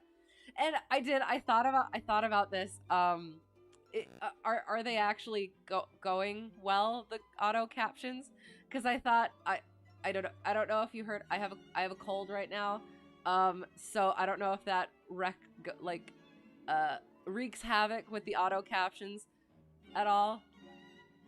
But I hope not. Wish more people would try it, turn on captions, turn on the sound, and see just how accessible their content is. Excellent. I'm glad that it is, because I've seen other things where it's not so good, where it ends up sounding strange, or like not saying quite the right thing. So I'm glad that it's gotten to a better point, where it's working out well. Excellent. I was able at last to persuade my companion to take my advice, though I knew from his excited manner that there was not much hope of sleep for him. Indeed, his mood was infectious, for I lay tossing half the night myself, brooding over this strange problem and inventing 100 theories, each of which was more impossible than the last. Why had Holmes remained in Woking? Why had he asked Miss Harrison to remain in the sick room all day? Why had he been so careful not to inform the people at Briarbrae that he intended to remain near them? I cudgeled my brains until I fell asleep in the endeavor to find some explanation which would cover all these facts. It was 7 o'clock when I woke, and I set off at once for Phelps's room, to find him haggard and spent after a sleepless night. His first question was whether Holmes had arrived yet. "He'll be here when he promised," said I, "and not an instant sooner or later." And my words were true, for shortly after 8, a hansom dashed up to the door, and our friend got out of it. Standing in the window, we saw that his left hand was swathed in a bandage, and that his face was very grim and pale. He entered the house, but it was some little time before he came upstairs. "He looks like a beaten man," cried Phelps. I was forced to confess that he was right. "After all," said I, "the clue of the matter lies probably here in town." Phelps gave a groan. "I don't know how it is," said he, "but I had hoped for so much from his return. But surely his hand was not tied up like that yesterday. What can be the matter?" "You are not wounded, Holmes?" I asked, as my friend entered the room. "Tut, it is only a scratch through my own clumsiness. 'Tis but a scratch," he answered, nodding his good mornings to us. "This case of yours, Mr. Phelps, is certainly one of the darkest which I have ever investigated. I feared that you would find it beyond you. It has been a most remarkable experience." "That bandage tells of adventures," said I. "Won't you tell us what has happened?" "After breakfast, my dear Watson. Remember that I have breathed 30 miles of Surrey air this morning. I suppose that there has been no answer from my cabman advertisement. Well, we cannot expect to score every time." He is coming back to that cab advertisement quite a bit. Colds definitely don't show on the captions. Okay, good. Mispronouncing due to colds does. Right. But Chrome is very, very good about accents. Fair. So very rarely loses due to colds. Okay, excellent. I'm glad. I am. I'm glad that doesn't make it an issue then. Okay. The table was all laid, and just as I was about to ring, Mrs. Hudson entered with the tea and coffee. A few minutes later, she brought in 3 covers, and we all drew up to the table. Holmes ravenous, I curious, and Phelps in the gloomiest state of depression. Mrs. Hudson has risen to the occasion, said Holmes, uncovering a dish of curried chicken. Her cuisine is a little limited, but she has as good an idea of breakfast as a Scotchwoman. What have you here, Watson? Ham and eggs, I answered. Good. What are you going to take, Mr. Phelps? Curried fowl or eggs? Or will you help yourself? Thank you. I can eat nothing, said Phelps. Oh, come, try the dish before you. Thank you. I would really rather not. Well, then, said Holmes, with a mischievous twinkle, I suppose that you have no objection to helping me. Phelps raised the cover, and as he did so, he uttered a scream and sat there staring with a face as white as the plate upon which he looked. Across... here it is, sorry. I'm so sorry. Here, God dang it, sorry, hang on. Across, that's where we were. Across the center of it was lying a little cylinder of blue-gray paper. He caught it up, devoured it with his eyes, and then danced madly about the room, passing it to his bosom and shrieking out in his delight. Then he fell back into an armchair, so limp and exhausted with his own emotions that we had to pour brandy down his throat to keep him from fainting. There, there, said Holmes, soothing, patting him upon the shoulder. It was too bad to spring it on you like this, but Watson here will tell you that I never can resist a touch of the dramatic. Phelps seized his hand and kissed it. God bless you, he cried. You have saved my honor. Well, my own was at stake, you know, said Holmes. I assure you it is just as hateful to me to fail in a case as it can be to you to blunder over a commission. What is Heidi's favorite breakfast? Oh gosh. Okay, here's the thing. I intermittent fast, so I don't often eat breakfast, but I really like eggs in purgatory. So that's every once in a while. Also pancakes. Pancakes are good. Now I'm getting hungry. But no, eggs in purgatory. So it's, sorry, now you've got me on a thing. Right at the climax. Don't take that out of context. So it's a can of tomatoes, and you bubble the, okay, first. It's very Italian. It's garlic, and it's red chili flakes, and salt and pepper, and Italian seasoning, and Parmesan cheese, and you boil, you bubble, can of tomatoes, and then you crack eggs into it, and you cook the eggs in the tomatoes, and then you toast, and then you eat it, and it's delicious. Yeah. And now I'm hungry. What about you all? What are your favorite breakfasts? Okay, wow, I'm sorry. You didn't know what you were getting into with that question. Hi, how's it going, by the way? Corned beef hash would probably be your favorite. Yum. Oh, I am. Now you're getting me all hungry. Yeah, but definitely. Oh, French toast though. French toast though too. French toast with cream cheese, and then it's strawberries. It's like frozen strawberries, but then you add stuff to it, and then you like boil it, and it makes it like a hot a dressing thing. Oh, it's so good. I should make that again. Biscuits and gravy are good too. Yes, definitely. But I'm trying to think. They need to be not like too dry of biscuits, I assume, and like the right kind of gravy. Because I think, sorry, I think any breakfast you can do poorly, but I just think like when I think biscuits and gravy, I don't think I've ever made it for myself. So I've only ever had it at like hotels or like when they've been like sitting out in a buffet. So yeah, now I need to make some biscuits and gravy. Sorry, I do like food. One of my babble buttons. You have hit one of my babble buttons with breakfast. Sorry. Anyway, sorry. Phelps thrust away the precious document into the innermost pocket of his coat.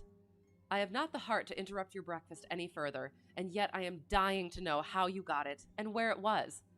Sherlock Holmes swallowed a cup of coffee and turned his attention to the ham and eggs. Then he rose, lit his pipe, and settled himself down into his chair. I'll tell you what I did first and how I came to do it afterwards, said he. After leaving you at the station, I went for a charming walk through some admirable Surrey scenery to a pretty little village called Ripley, where I had my tea at an inn and took the precaution of filling my flask and of putting a paper of sandwiches in my pocket. There I remained until evening, when I set off for Woking again and found myself in the high road outside Briarbrae just after sunset. I waited until the road was clear. It is never a very frequented one at any time, I fancy, and then I clambered over the fence into the grounds. Surely the gate was open, ejaculated Phelps. Yes, but I have a peculiar taste in these matters. I chose the place where the 3 fir trees stand, and behind their screen I got over without the least chance of anyone in the house being able to see me. I crouched down among the bushes on the other side and crawled from one to the other, witness the disreputable state of my trouser knees, until I had reached the clump of rhododendrons just opposite to your bedroom window. There I squatted down and awaited developments.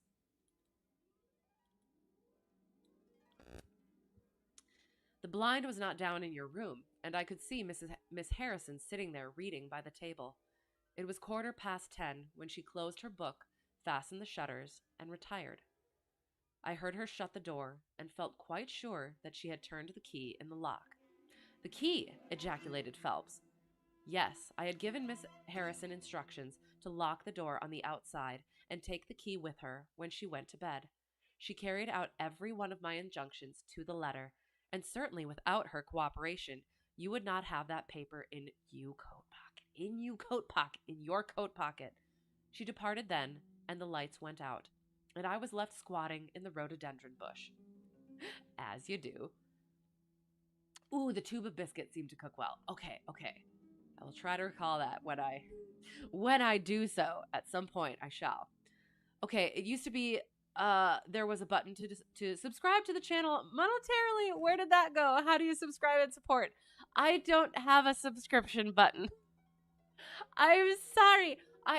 So I could, but then I don't want to have like ads and stuff, and yeah. So yeah. So I don't have one. I appreciate your presence and your willingness to. At some point I've been thinking about doing merch and stuff, but I don't know how well that would go down. But as for right now, merely being here is support, and I appreciate that. The night was fine, but still it was a very weary vigil. Of course, it has the sort of excitement about it that the sportsman feels when he lies beside the watercourse and waits for the big game. It was very long, though, almost as long, Watson, as when you and I waited in that deadly room when we looked into the little problem of the speckled band. I love that one. There was a church clock down at Woking which struck the quarters, and I thought more than once that it had stopped. At last, however, about 2 a.m, I suddenly heard the gentle sound of a bolt being pushed back and the creaking of a key. A moment later, the servant's door was opened, and Mr. Joseph Harrison stepped out into the moonlight. Joseph! Ejaculated Phelps. Okay, I have, since he said it 3 times, I have to bring it up. There's your erotic literature. I'm sorry. Usually it's only once, but apparently he needs to do it 3 times. I couldn't let it lie. Sorry. Anyway, moving on. He was bareheaded, but he had a black coat thrown over his shoulder so that he could conceal his face. That's right. Sorry. Okay. He was bareheaded, but he had a black coat thrown over his shoulder so that he could conceal his face in an instant if there were any alarm. He walked on tiptoe under the shadow of the wall, and when he reached the window, he worked a long-bladed knife through the sash and pushed back the catch. Then he flung open the window, and putting his knife through the crack in the shutters, he thrust the bar up and swung them open. From where I lay, I had a perfect view of the inside of the room and of every one of his movements. He lit the 2 candles which stood upon the mantelpiece, and then he proceeded to turn back the corner of the carpet in the neighborhood of the door. Presently, he stopped. I feel like that's supposed to be stooped.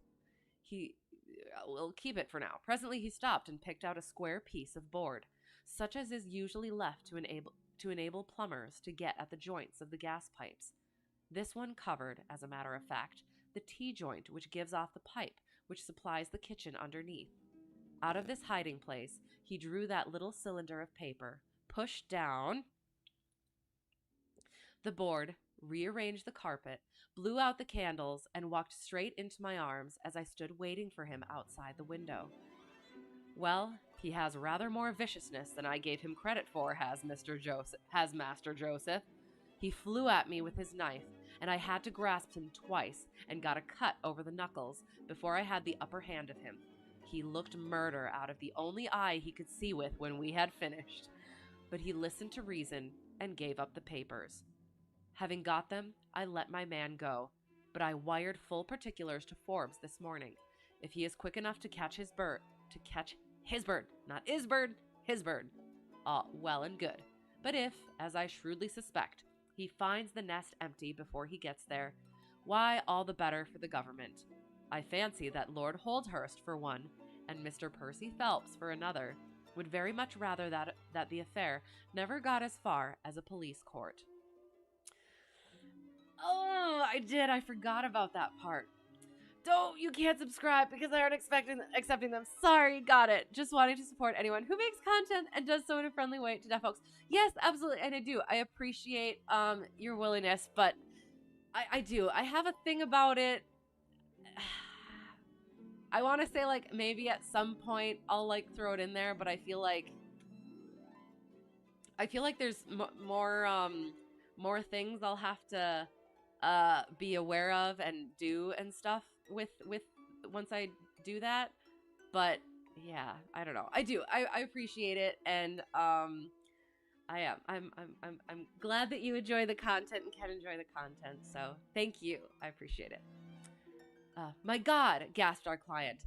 Do you tell me that during these long 10 weeks of agony, the stolen papers were within the very room with me all the time? So it was. And Joseph a villain and a thief. I am afraid Joseph's character is a rather deeper and more dangerous one than one might judge from his appearance. From what I have heard from him this morning, I gather that he has lost heavily in dabbling with stocks, and that he is ready to do anything on earth to better his fortunes. Being an absolutely selfish man, when a chance presented itself, he did not allow either his sister's happiness or your reputation to hold his hand. Percy Phelps sank back in his chair. My head whirls, said he. Your words have dazed me. The principal difficulty in your case, remarked Holmes, in his didactic fashion, lay in the fact of there being too much evidence. What was vital was overlaid and hidden by what was irrelevant. Of all the facts which were presented to us, we had to pick just those which we deemed to be essential, and then piece them together in their order, so as to reconstruct this very remarkable chain of events. I had already begun to suspect Joseph from the fact that you had intended to travel home with him that night, and that therefore it was a likely enough thing that he should call for you, knowing the Foreign Office well, upon his way. When I heard that someone had been so anxious to get into the bedroom, in which no one but Joseph could have concealed anything, right? You told us in your narrative how you had turned Joseph out when you arrived with the When you arrived with the doctor. My suspicions all changed to certainties, especially as the attempt was made on the first night upon which the nurse was absent, showing that the intruder was well acquainted with the ways of the house. How blind I have been! Yes, and I did. That's what I thought too, because he brought it up to Lord Holdhurst. The whole, what if the person was had been in a fever, and that is why the Um, that is why the papers haven't been uh, sold yet. Um, so I did. I thought it would have been the Lord Holdhurst sending somebody, which I think was what you were supposed to think. But then I did. I had that thought of like, well, how do you know that it's the first night that there wasn't a nurse? Maybe he could have, but that makes so much more sense. Not complaining that you can't spend money, just want to encourage anyone who does their content in a way that is staff friendly. Right, and usually that is monetary support. Fair enough, absolutely, yeah.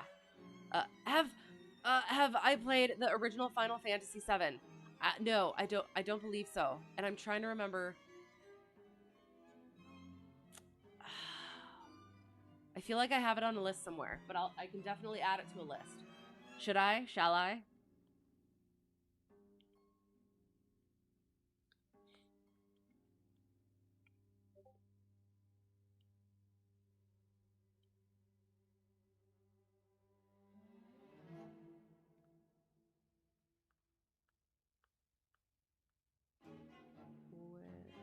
I have it. I have it on my list.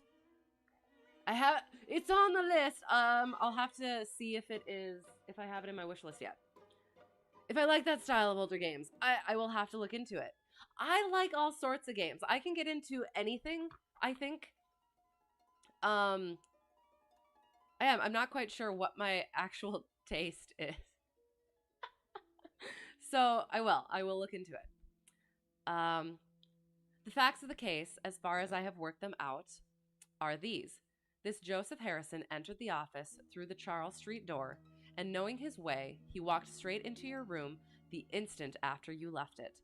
Finding no one there, he promptly rang the bell, and at the instant that he did so, his eyes caught the paper upon the table.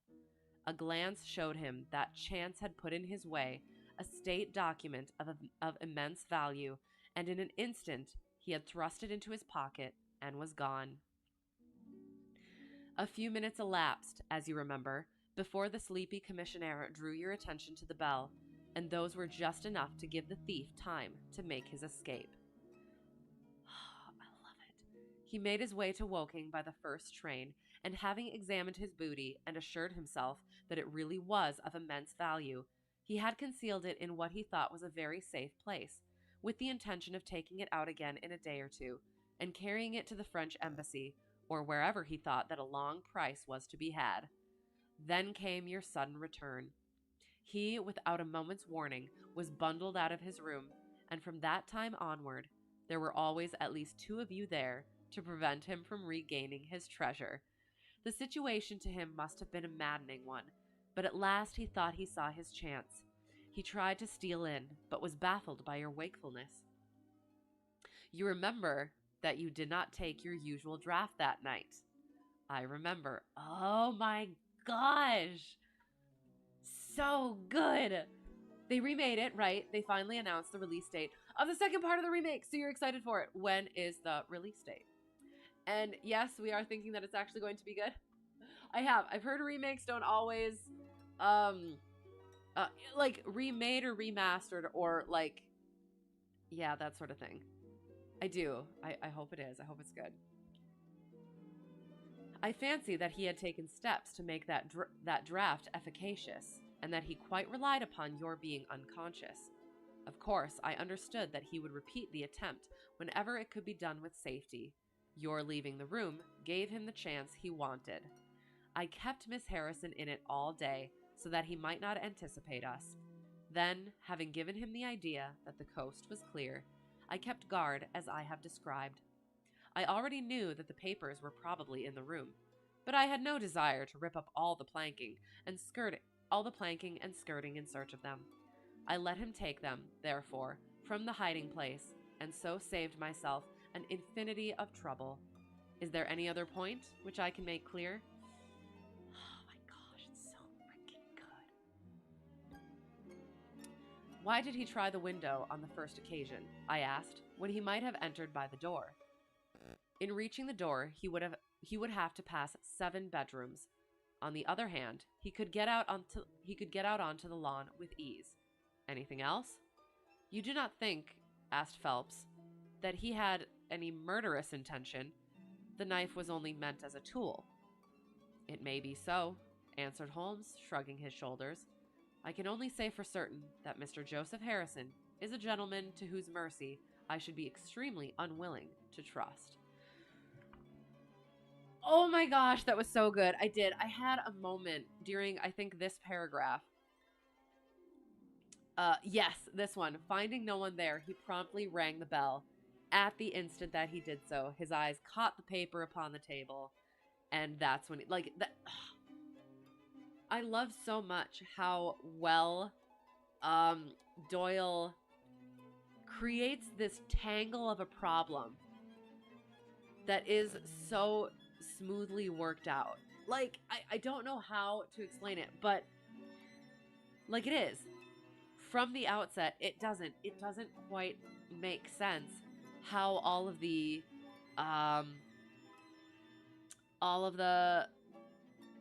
when you're first given all the facts, like, it doesn't make sense. Why was the bell rung? And then he had the moment, I guess somewhere way back there, where he's like, oh, it must have been this, an accident or somebody else trying to raise the alarm, or maybe, and then he lapses into silence, and it seemed like he thought of something else. And then the whole thing where Joseph getting turned out of his room, so then then the documents are stuck there. Like, all of those threads are woven throughout it, but not too blatantly, so that it really does. You get the final event, the whole sorting of everything and understanding everything at the end. And that is why I do, again, media nowadays, where, and I'll go a little bit of a rant. Okay, so writers nowadays, I don't know if I'm correct in this. This is just what I have seen in certain things. They're so proud of their own writing and their own ingenuity,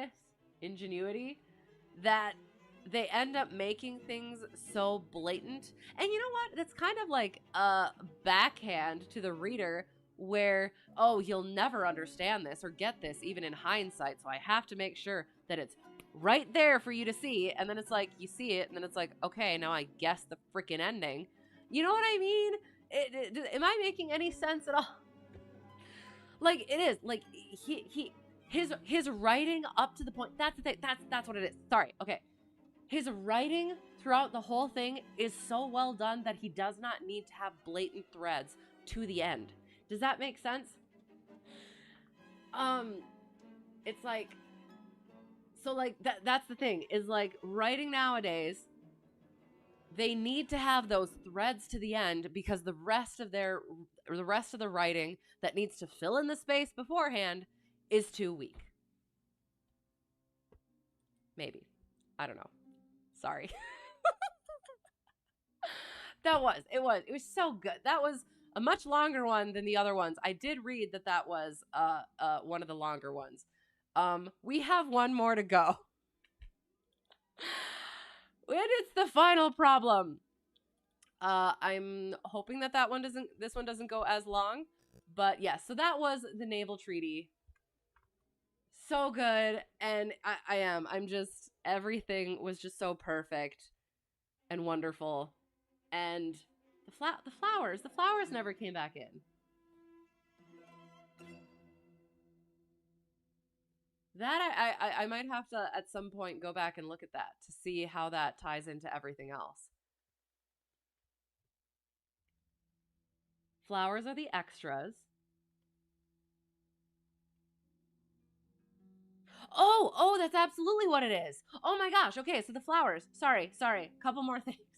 So the flowers he was talking about at the beginning were like extras, and goodness is extras and stuff like that. And then the part where he was talking about there was too much evidence. The things that actually made the case were kind of lost in the shuffle. Which actually goes back to my whole thing about the threads being woven throughout, and all the writing is like good, so that you don't have to, like, the threads. My God, sorry. Does that make sense, or is it only making sense in my mind? Okay, so the three things. So flowers are extras, um, apart from the cores uh, of of of of what is necessary for humanity, and then the threads leading to the end knot or whatever throughout the rest of the plot, and the rest of the plot is technically extras to the threads, right?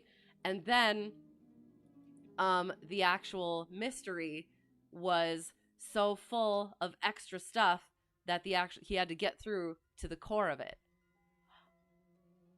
Yeah, I like that. It's so good. Oh my.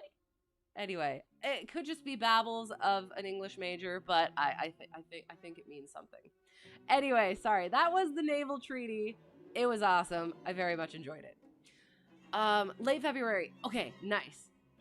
The first part was pretty good, so you think the second part will be just as good or better. Excellent. The trailer looked pretty good. Good. I am glad. So that does bode well. And is it like, I'm trying to think. So you said the first part. So is that okay? Is that Final Fantasy 1, or is it like part 1 of Final Fantasy 7? You know what I mean? I don't understand. I will have to look into it. That's Do you recommend playing the original first and then looking into the remake? I feel like I would need to. Got to start at the beginning.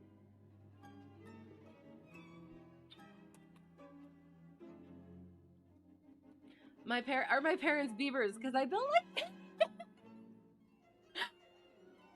I appreciate that so much. I love that. That was an amazing comment. Yes, I'm sorry. I don't know. Like I love puzzle stuff. I love stories. I love writing. So things like that. That's my jam. That was what I went to school for. So hopefully I'm at least good at that. But yeah, that it so good. Like the triple whammy. I mean, amazing. Because that's the thing. Here's the thing. Sorry. There is a difference between writing that has meaning and trying to imbue meaning in writing, if that makes sense. So a lot of times, again, I keep saying like nowadays, but poor writing, you're trying to, and I can say this because I have attempted writing and I know that I'm not. I have good moments and then I have not good moments. So I can say this because I've experienced it.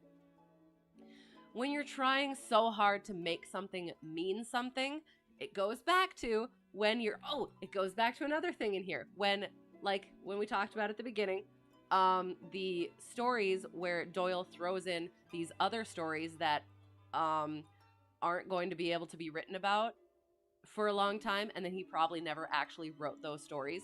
And then other ones he does refer back to and toward, and he does write them. So there's these stories that have happened, you're aware of them in the periphery as a reader, that you never actually get. Those are never ever fleshed out, but they're still there, and that's okay.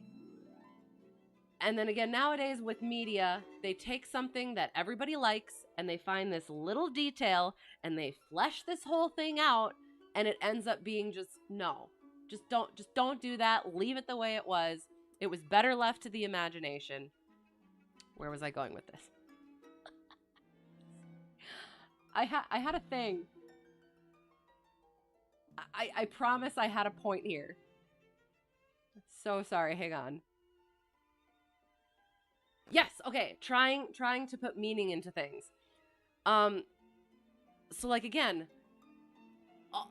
it was structured so well that the meaning was within it, but it wasn't blatant. Whereas there, like, so often people want that oomph, that I don't know what word I'm trying to say. They want that reaction. I get like I'm giving, where it's like, that was so freaking cool, and look at this little point and this little point. They want that reaction, so they end up over dramatizing little pieces, like thinking that that's going to get a reaction like that, and it ends up falling short because you're clothing something with meaning, instead of it actually imbuing it. Or hang on, I used the wrong word. You're like, it's a facade of meaning, and it's empty. It's a shell of meaning rather than being actual meaning, if that makes sense. I don't know if, yeah. The original FF7 was a pretty long game. Oh, so for the remake they split it up. Okay. And that was okay. That worked out. Cause like, if we're gonna get on stuff that got split up that shouldn't have been, The Hobbit, but we won't go down that road. The original is one of your favorite games, so you recommend it, though the remake on its own is good too. Okay, I am. I'm glad that it was then. Good, excellent. Okay. For most people, you know, the most dramatic climax to a story is, and then he realized it was but a dream. Oh God, oh no, can't do that anymore. For the no, what I've described is a what? What about? Hang on. Oh yeah, actually, okay.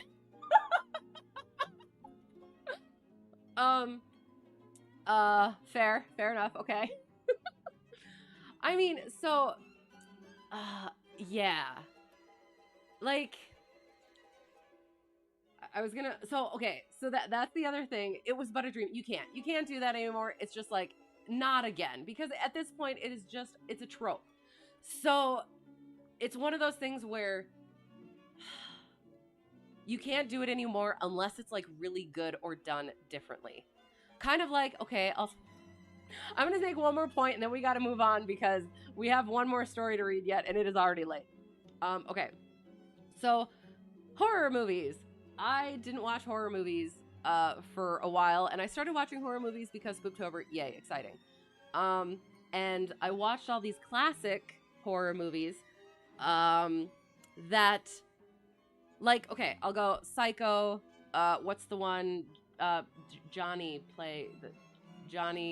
whatever that one is. Here's Johnny, that one. I'm trying to think of some other ones. But, like, those, and, yeah, stuff like that. I watched them, and they didn't really hit me as well as they probably would, like, hit the original audience, because the things that were cool and interesting and new in there have been overdone since then. So as I was watching it, it felt like tropes. Whereas at the time, it wasn't. It was new. It was fresh, if that makes sense. So Inception is the only woke up from a dream story you accept. Absolutely fair. and that's why, if you can't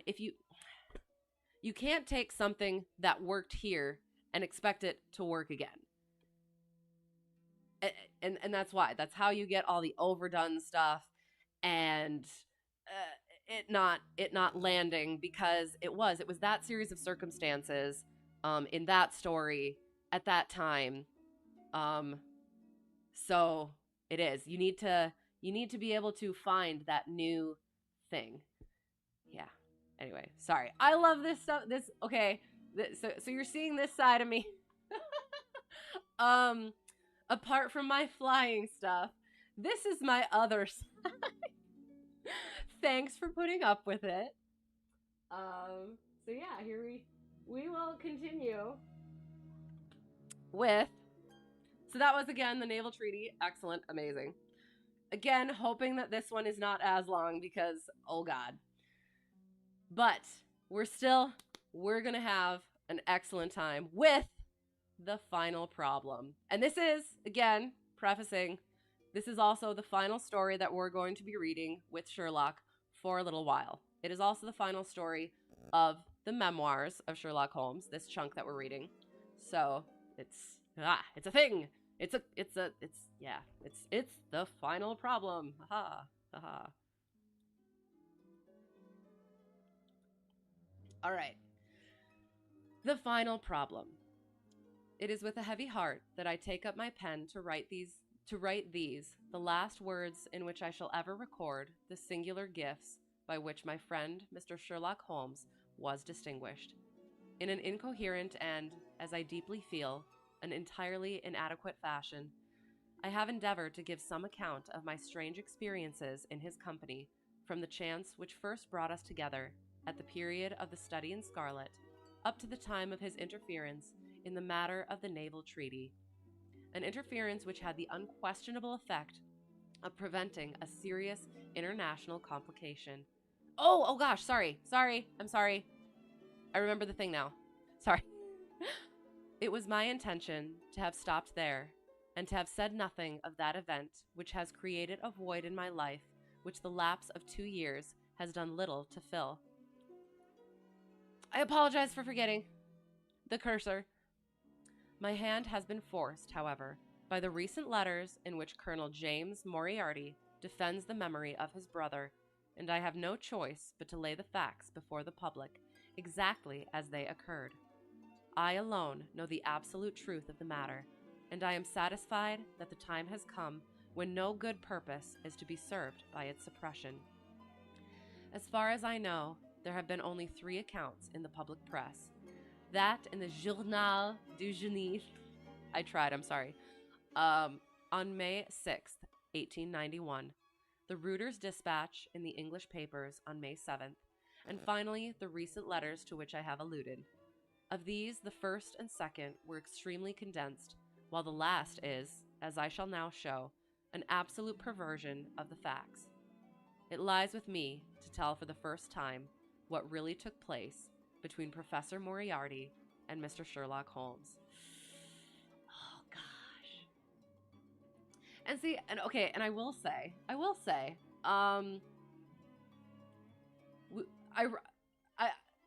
I don't know if any of you were around for my Edgar Allan Poe readings, but I did that originally, and then we did Shakespeare sonnets, and now we're reading these.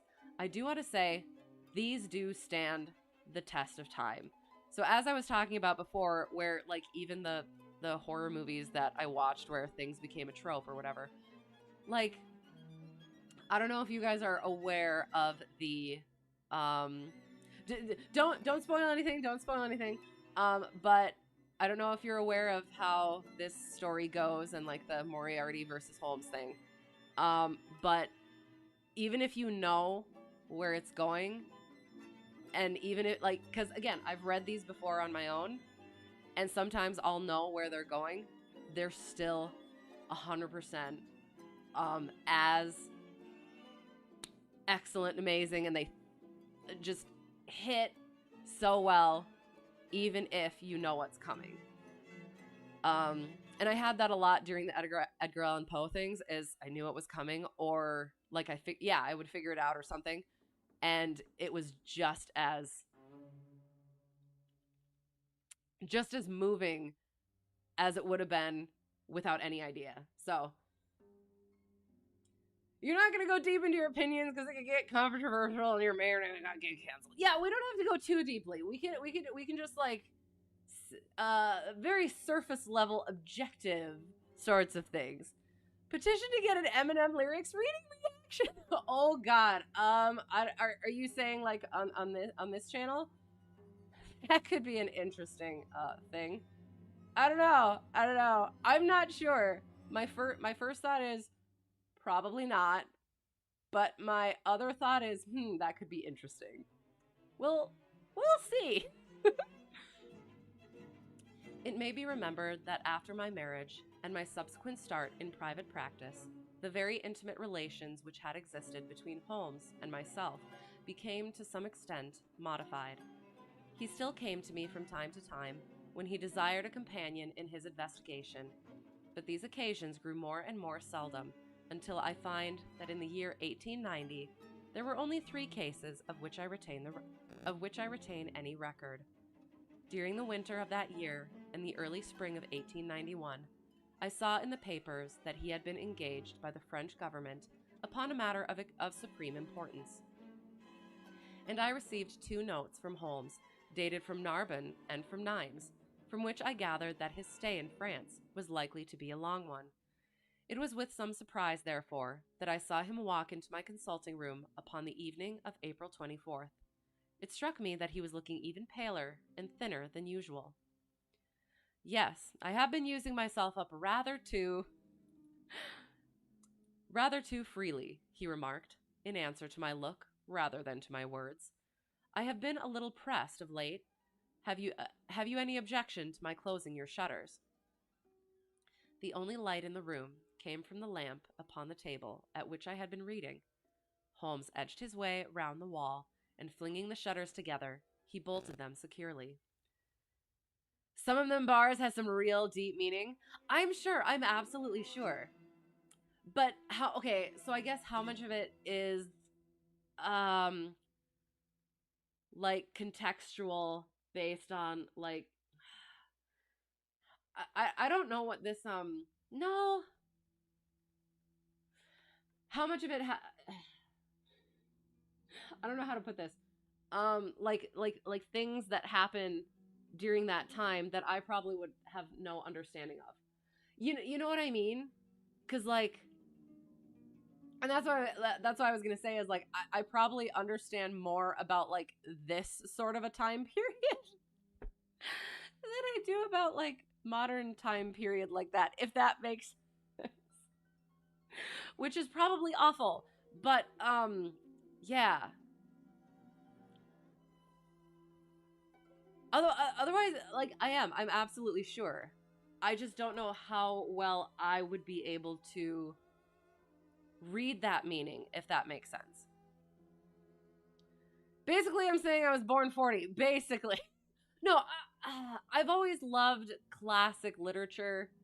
Um, uh, so, so I am. I have more of a background in that, and so that's how I feel like I can understand how some of those things work. Whereas that I might not be as familiar with. I might not know the language as well, if that makes sense. But I could certainly try. Actually, it does sound like potentially an interesting challenge. So maybe, I don't know. Could throw some classical analysis onto it. That could be interesting. You are afraid of something? I asked. Well, I am. Of what? Of air guns. As you do. My dear Holmes, what do you mean? I think that you know me well enough, Watson, to understand that I am by no means a nervous man. At the same time, it is stupidity rather than courage to refuse to recognize danger when it is close upon you. Might I trouble you for a match? He drew in the smoke of his cigarette, as if the soothing influence was grateful to him.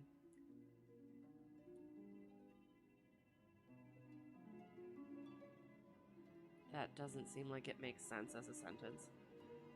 Why was the smoke? Why was the soothing influence grateful to him? I don't know. Sorry. Maybe it makes sense, maybe it doesn't. I must apologize for calling so late, said he, and I must further beg you to be so unconventional as to allow me to leave your house presently by scrambling over your back garden wall. But what does it all mean? What does it all mean, Basil? I asked. He held out his hand, and I saw in the light of the lamp that 2 of his knuckles were burst and bleeding.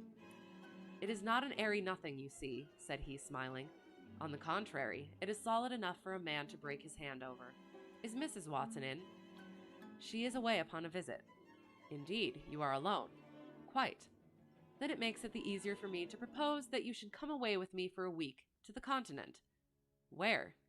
Oh, anywhere. It's all the same to me. There was something very strange in all this. It was not Holmes's nature to take an aimless holiday, and something about his pale, worn face told me that his nerves were at their highest tension. He saw the question in my eyes, and, putting his fingertips together and his elbows upon his knees, he explained the situation. Then NF, I have heard of NF, would suit me better. He uses no profanity, so child-friendly. Awesome. and uses English that anyone can understand, except some words for people with a small vocabulary. Well, okay, and so when I say like language, I don't mean not English. Um, I use language like the word language very fluidly as sort of a descriptor for just kind of being able to understand things. And I don't know if I'm making sense at all, but and I don't mind profanity. I act like a lady, but I am not. But maybe I have heard. Oh, he rarely uses slang. And I know some slang. I'm not hip with the kids, but maybe.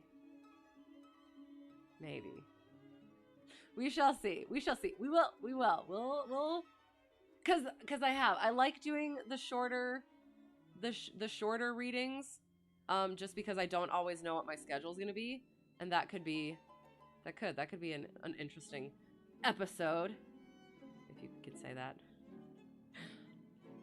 He explained the situation. "You have probably never heard of Professor Moriarty," said he. "Never." "Aye, there's the genius and the wonder of the thing," he cried. "The man pervades London, and no one has heard of him. That's what puts him on a pinnacle in the records of crime. I tell you, Watson, in all seriousness, that if I could beat that man, if I could free society of him, I should feel that my own career had reached its summit, and I should be prepared to turn to some more placid line in life. Between ourselves, the recent cases in which I have been of assistance to the royal family of Scandinavia and to the French Republic have left me in such a position that I could continue to live in the quiet fashion which is most congenial to me, and to concentrate my attention upon my chemical researches. But I could not rest, Watson. I could not sit quiet in my chair if I thought that such a man as Professor Moriarty were walking the streets of London unchallenged. What has he done then? Oops. His career has been an extraordinary one. He is a man of good birth and excellent education, endowed by nature with a phenomenal mathematical faculty. At the age of 21, he wrote a treatise upon the binomial theorem, which has had a European vogue. On the strength of it, he won the mathematical chair at one of our smaller universities, and had, to all appearance, a most brilliant career before him. But the man had hereditary tendencies of the most diabolical kind. A criminal strain ran in his blood, which instead of being modified, was increased and rendered infinitely more dangerous by his extraordinary mental powers. Dark rumors gathered round him in the university town, and eventually he was compelled to resign his chair and to come down to London, where he set up as an army coach. So much is known to the world, but what I am telling you now is what I have myself discovered. Oops, gosh darn it, come back. As you are aware, Watson, there is no one who knows the higher criminal world of London so well as I do. For years past, I have continually been conscious of some power behind the malefactor, some deep organizing power which forever stands in the way of the law and throws its shield over the wrongdoer.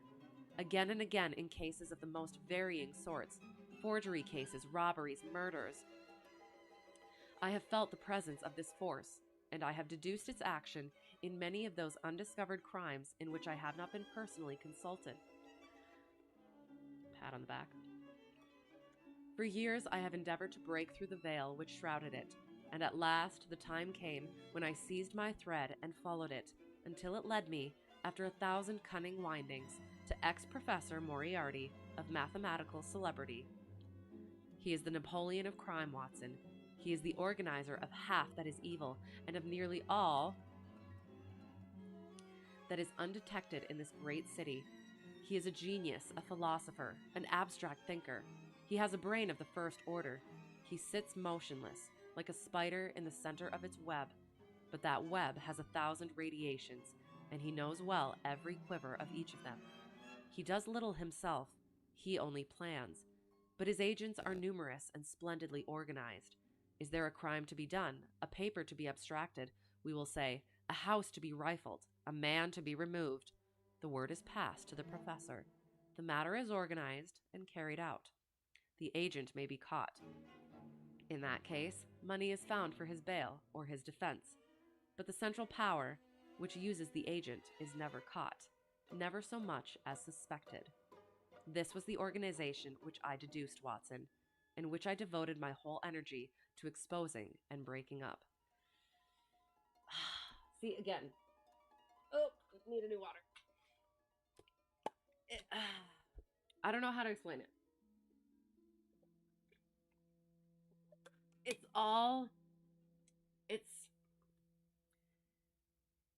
It seems all very dramatic, but it seems warranted, if that makes sense. Again, a lot of writing nowadays, as I keep coming back to. It wants to make it dramatic, and so it makes it dramatic, but it comes up being melodramatic rather than sinisterly or some other tone dramatic. Because, again, like, you can use a lot of dark words and this word and that word and very flowery language and stuff, but if you don't do it right, it just comes off as eh. So again, it needs to be warranted, and this definitely is.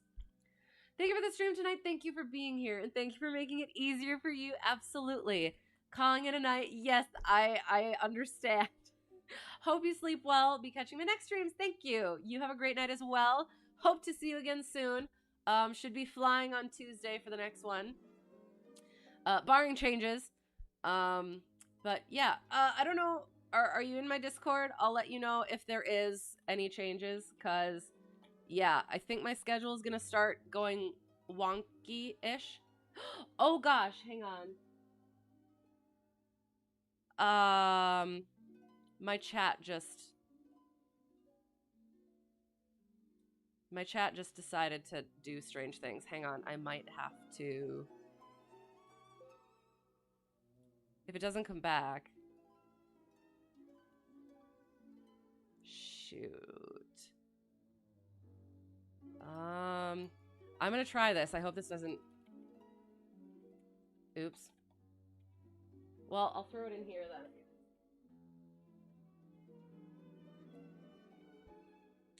then. If I have to change things... Hello! I will check that in a second. I can't see what's happening in chat at the moment.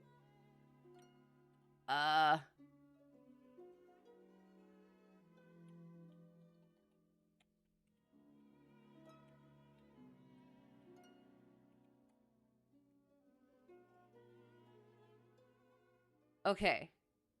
Should be back. Let me test that quick. I don't know what happened. There we go. Okay.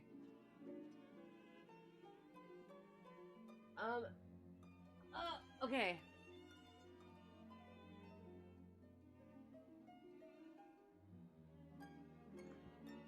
I apologize for probably mispronouncing this. Thank you, Porcino Exaltado. I'm sorry for mispronouncing, but thank you for the follow. I appreciate it. Yeah, sorry for whatever just happened there. My chat logged me out, so I had to get back in. And you're not on my Discord, you will join. Sounds good. So yes, if something changes, I will let you know on there. Otherwise, we got fun stuff in there as well. And yeah, thank you so much for being here. It's been fun. And yeah, have a great night and a great weekend and all the good things. Okay, so just want to test this now. Okay, we're back in business. I apologize.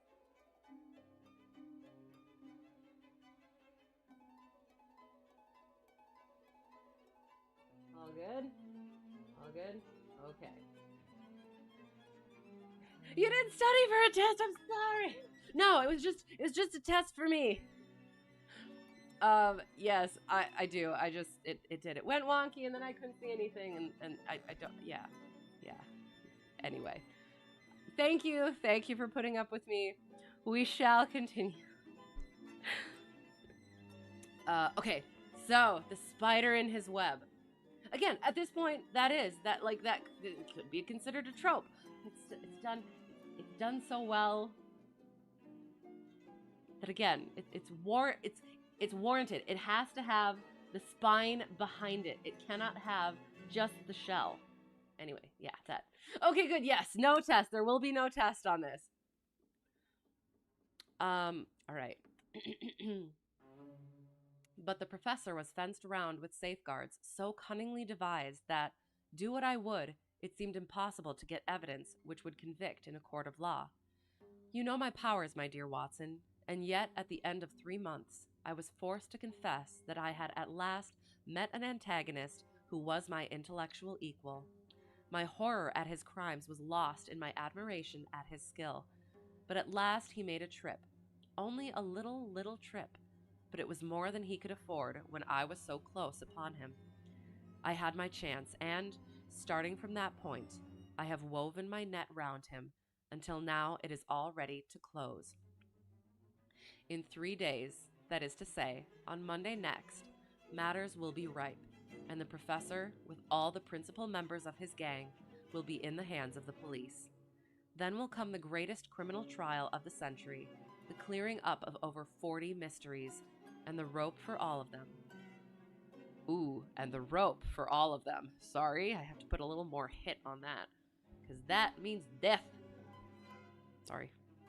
But if we move at all prematurely, you understand, they may slip out of our hands even at the last moment.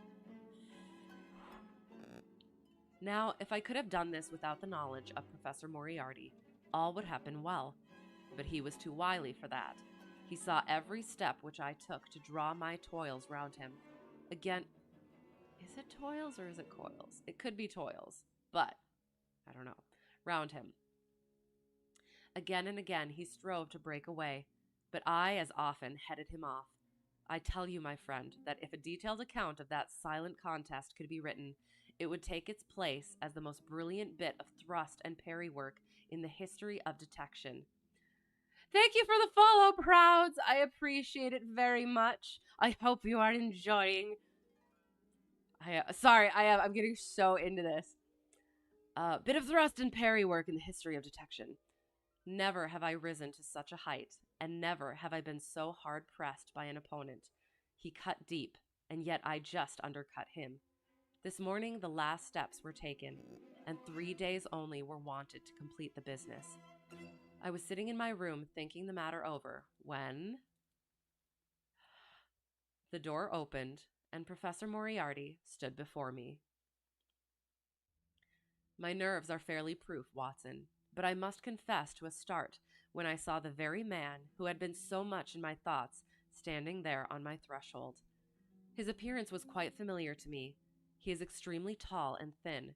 His forehead domes out in a white curve, and his 2 eyes are deeply sunken in his head. He is clean-shaven, pale, and ascetic looking, retaining something of the professor in his features. His shoulders are rounded from much study, and his face protrudes forward, and is forever slowly oscillating from side to side in a curiously reptilian fashion. He peered at me with great curiosity in his puckered eyes. God, I don't know what it is, but it's so good. You have less frontal development than I should have expected, said he at last.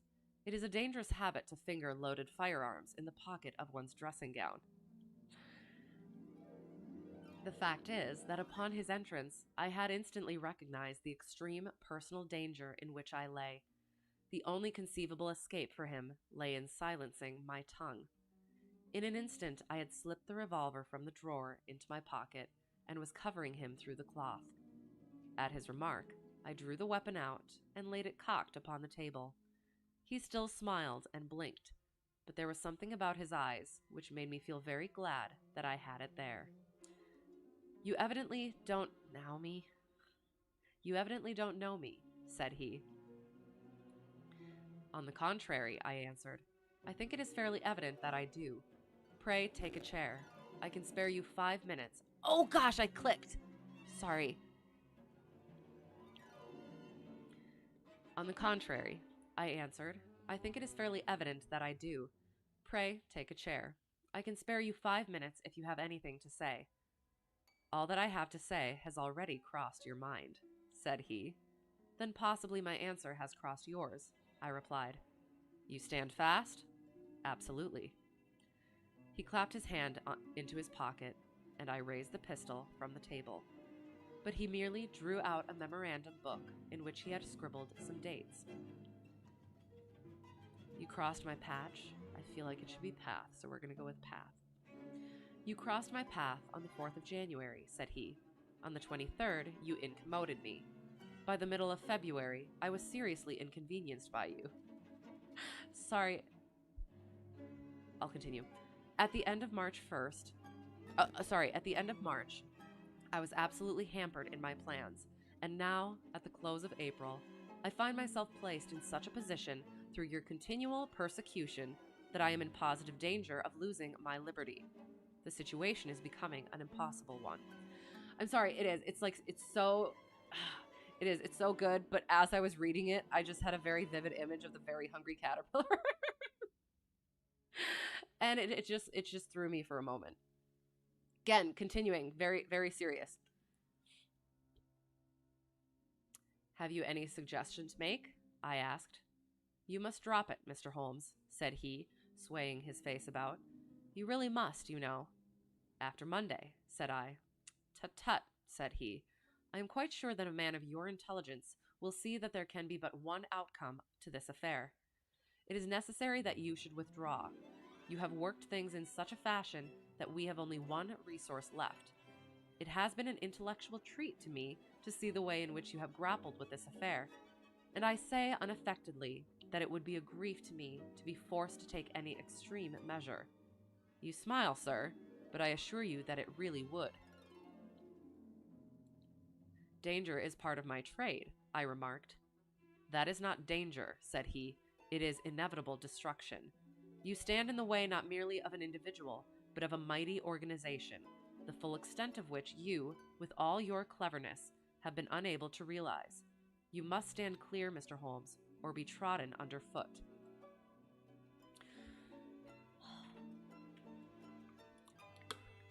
The standoff.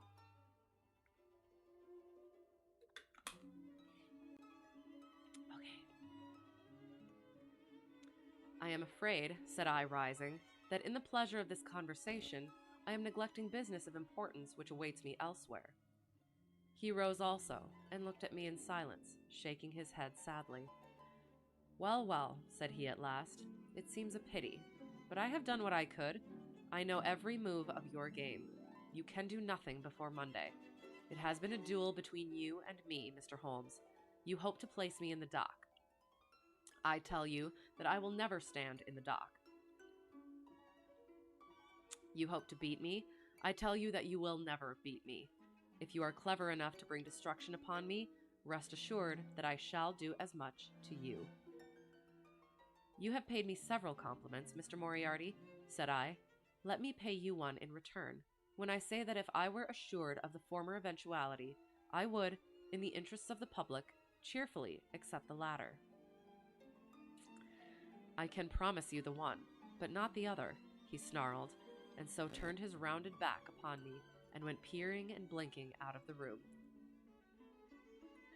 That was my singular interview with Professor Moriarty. I confess that it left an unpleasant effect upon my mind. His soft, precise fashion of speech leaves a conviction of sincerity which a mere bully could not produce. Of course, you will say, why not take police precautions against him? The reason is that I am well convinced that it is from his agents the blow will fall. I have the best proofs that it would be so. You have already been assaulted. My dear Watson, Professor Moriarty is not a man who lets the grass grow under his feet. I went out about midday to transact some business in Oxford Street. As I passed the corner which leads from Bentinck Street onto the Welbeck Street, onto the Welbeck Street crossing, a two-horse van, furiously driven, whizzed round and was on me like a flash. I sprang for the footpath and saved myself but the fraction of a second. The van dashed round by Marylebone Lane, and was gone in an instant. I kept to the pavement after that, Watson, but as I walked down Vere Street, a brick came down from the roof of one of the houses and was shattered to fragments at my feet. I called the police and had the place examined. There were slates and bricks piled up on the roof, preparatory to some repairs, but they would have me believe that the wind had toppled over one of these.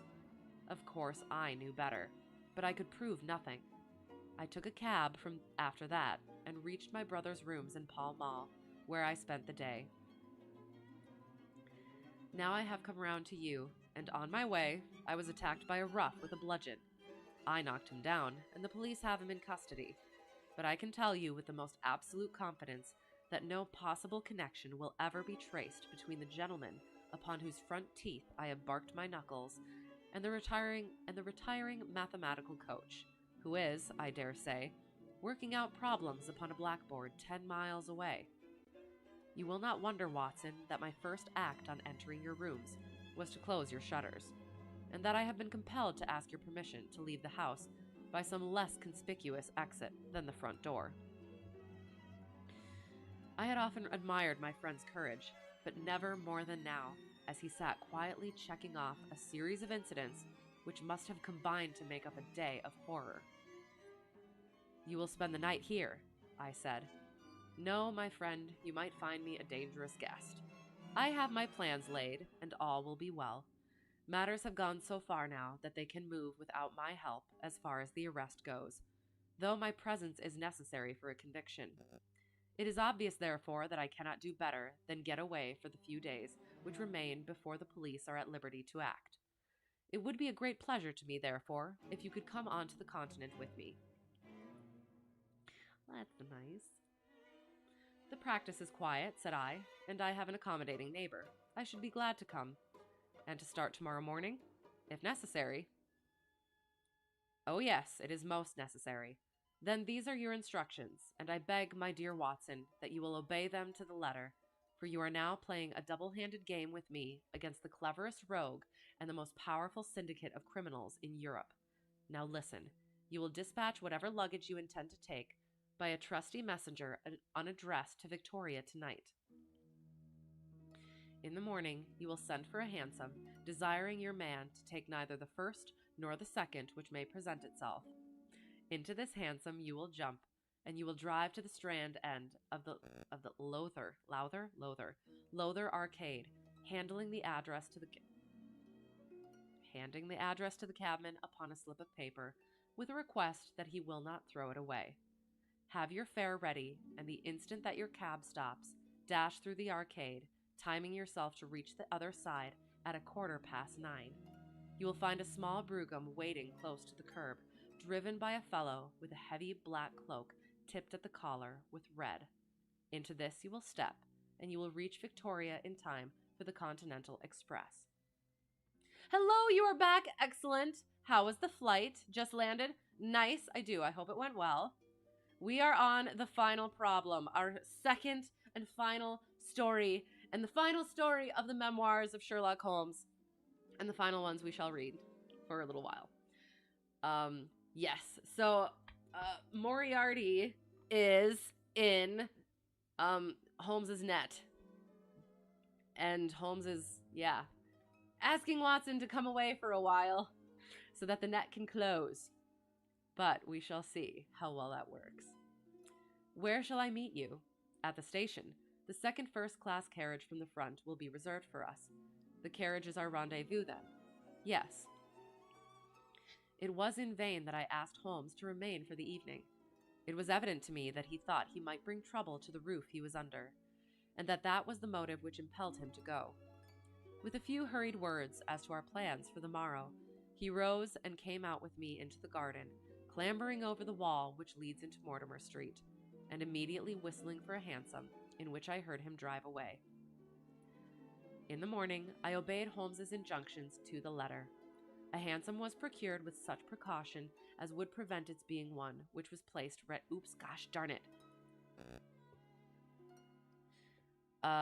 A hansom was procured with such precaution as would prevent its being one which was placed ready for us, and I drove immediately after breakfast to the Lowther Arcade, through which I hurried at the top of my speed. A brougham was waiting with a very massive driver wrapped in a dark cloak, who, the instant that I had stepped in, whipped up the horse and rattled off to Victoria Station. On my alighting there, he turned the carriage and dashed away again without so much as a look in my direction. So far, all had gone admirably. Gosh darn it. My luggage was waiting for me, and I had no difficulty in finding the carriage which Holmes had indicated, the less so as it was the only one in the train which was marked engaged. My only source of anxiety now was the non-appearance of Holmes. The station clock marked only 7 minutes from the time when we were due to start. In vain I searched among the groups of travelers and leave-takers for the lithe figure of my friend. There was no sign of him. I spent a few minutes in assisting a venerable Italian priest, who was endeavoring to make a porter understand, in his broken English, that his luggage was to be booked through to Paris. Then, having taken another look round, I returned to my carriage, where I found that the porter, in spite of the ticket, had given me my decrepit Italian friend as a traveling companion. It was useless for me to explain to him that his presence was an intrusion, for my Italian was even more limited than his English, so I shrugged my shoulders resignedly and continued to look out anxiously for my friend. A chill of fear had come over me, as I thought that his absence might mean that some blow had fallen during the night. Already the doors had all been shut, and the whistle blown when, "My dear Watson," said a voice, "you have not even condescended to say good morning." Gosh darn it, Holmes! I turned in uncontrollable astonishment.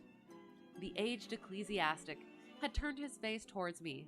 For an instant, the wrinkles were smoothed away, the nose drew away from the chin, the lower lip ceased to protrude, and the mouth to mumble. The dull eyes regained their fire, the drooping figure expanded. The next, the whole frame collapsed again, and Holmes had gone as quickly as he had come. "Good heavens!" I cried. "How you startled me!" Always such a great introduction.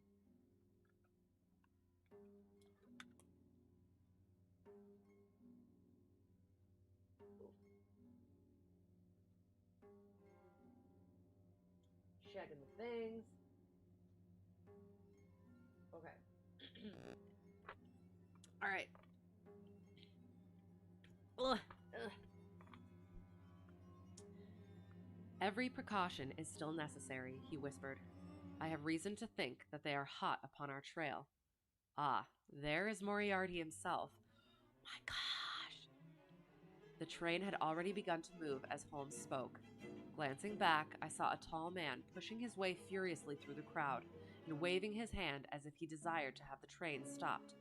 It was too late, however, for we were rapidly gathering momentum, and an instant later had shot clear of the station.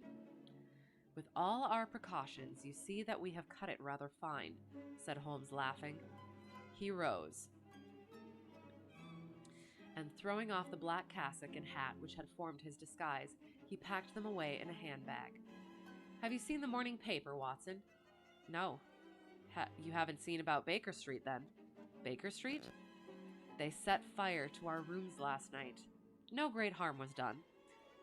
"Good heavens, Holmes, this is intolerable." "They must have lost my track completely after their bludgeon man was arrested. Otherwise they could not have imagined that I had returned to my rooms. They have evidently taken the precaution of watching you, however, and that is what has brought Moriarty to Victoria. You could not have made any slip in coming." "I did exactly what you advised.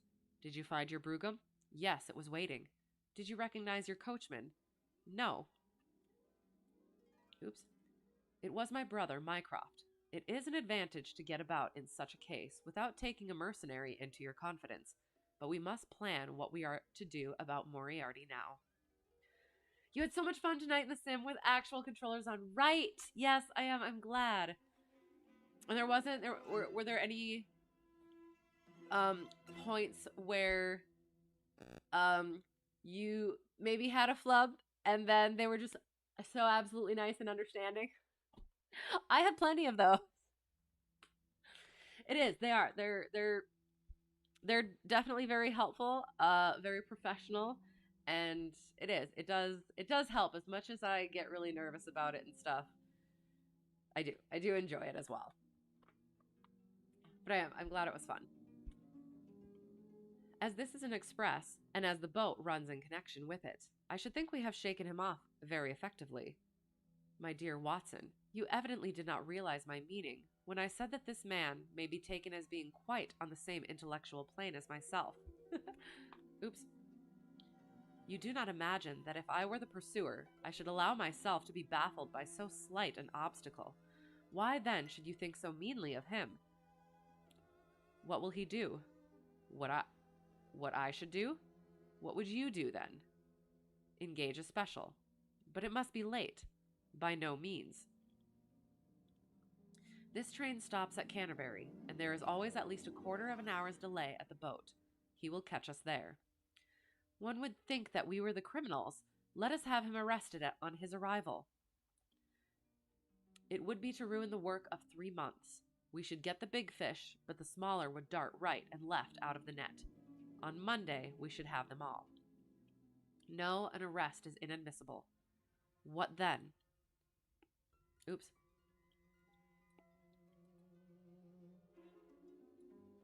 We shall get out at Canterbury. And then? Well, then we must make a cross-country journey to New Haven, and so over to Dieppe. Moriarty will again do what I should do. He will get on to Paris, mark down our luggage, and wait for 2 days at the depot. In the meantime, we shall treat ourselves to a couple of carpet-bags, encourage the manufactures of the countries through which we travel, and make our way at our leisure into Switzerland, via Luxembourg and Basel. At Canterbury, therefore, we alighted, only to find that we should have to wait an hour before we could get a train to New Haven. I was still looking rather ruefully after the rapidly disappearing luggage van, which contained my wardrobe, when Holmes pulled my sleeve and pointed up the line.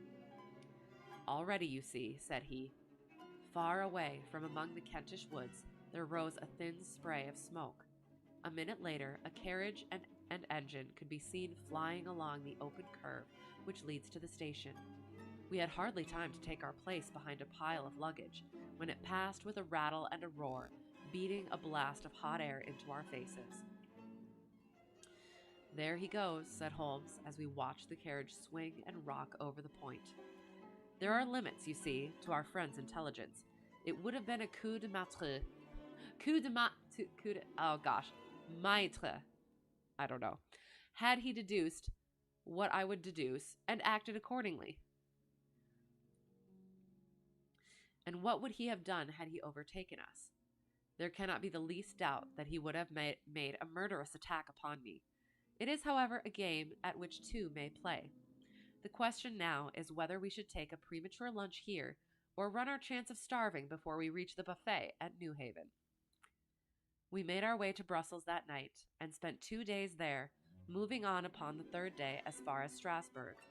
On the Monday morning, Holmes had telegraphed to the London police, and in the evening we found a reply waiting for us at our hotel. Holmes tore it open, and then with a bitter curse, hurled it into the grate. I might have known it, he groaned. He has escaped. Moriarty. They have secured the whole gang, with the exception of him. He has given them the slip. Of course, when I had left the country, there was no one to cope with him. But I did think that I had put the game in their hands. I think that you had better return to England, Watson. Why? Because you will find me a dangerous companion now. This man's occupation is gone. He is lost if he returns to London. If I read his character right, he will devote his whole energies to revenging himself upon me. He said as much in our short interview, and I fancy that he meant it. I should certainly recommend you to return to your practice.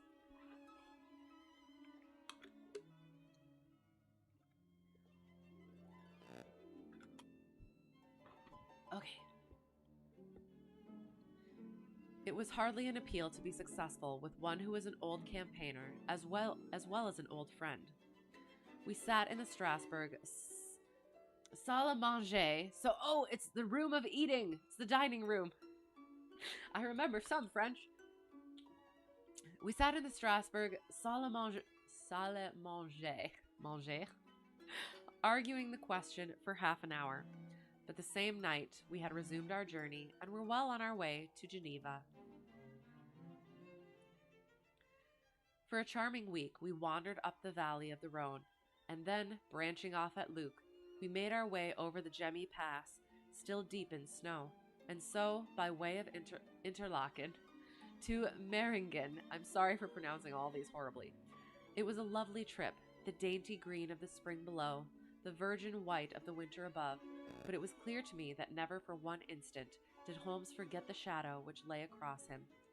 In the homely alpine villages or in the lonely mountain passes, I could tell by his quick, glancing eyes and his sharp scrutiny of every face that passed us that he was well convinced that, walk where we would, we could not walk ourselves clear of the danger which was dogging our footsteps.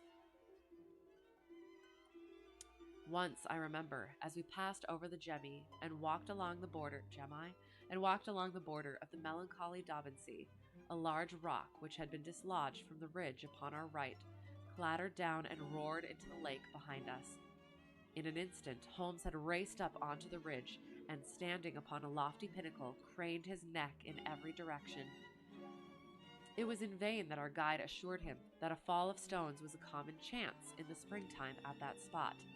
He said nothing, but he smiled at me with the air of a man who sees the fulfillment of that which he had expected. And yet, for all his watchfulness, he was never depressed. On the contrary, I can never recollect having seen him in such exuberant spirits. Again and again he recurred to the fact that if he could be assured that society was freed from Professor Moriarty, he would cheerfully bring his own career to a conclusion. And I love, again, it is a slow burn. It's a simmer.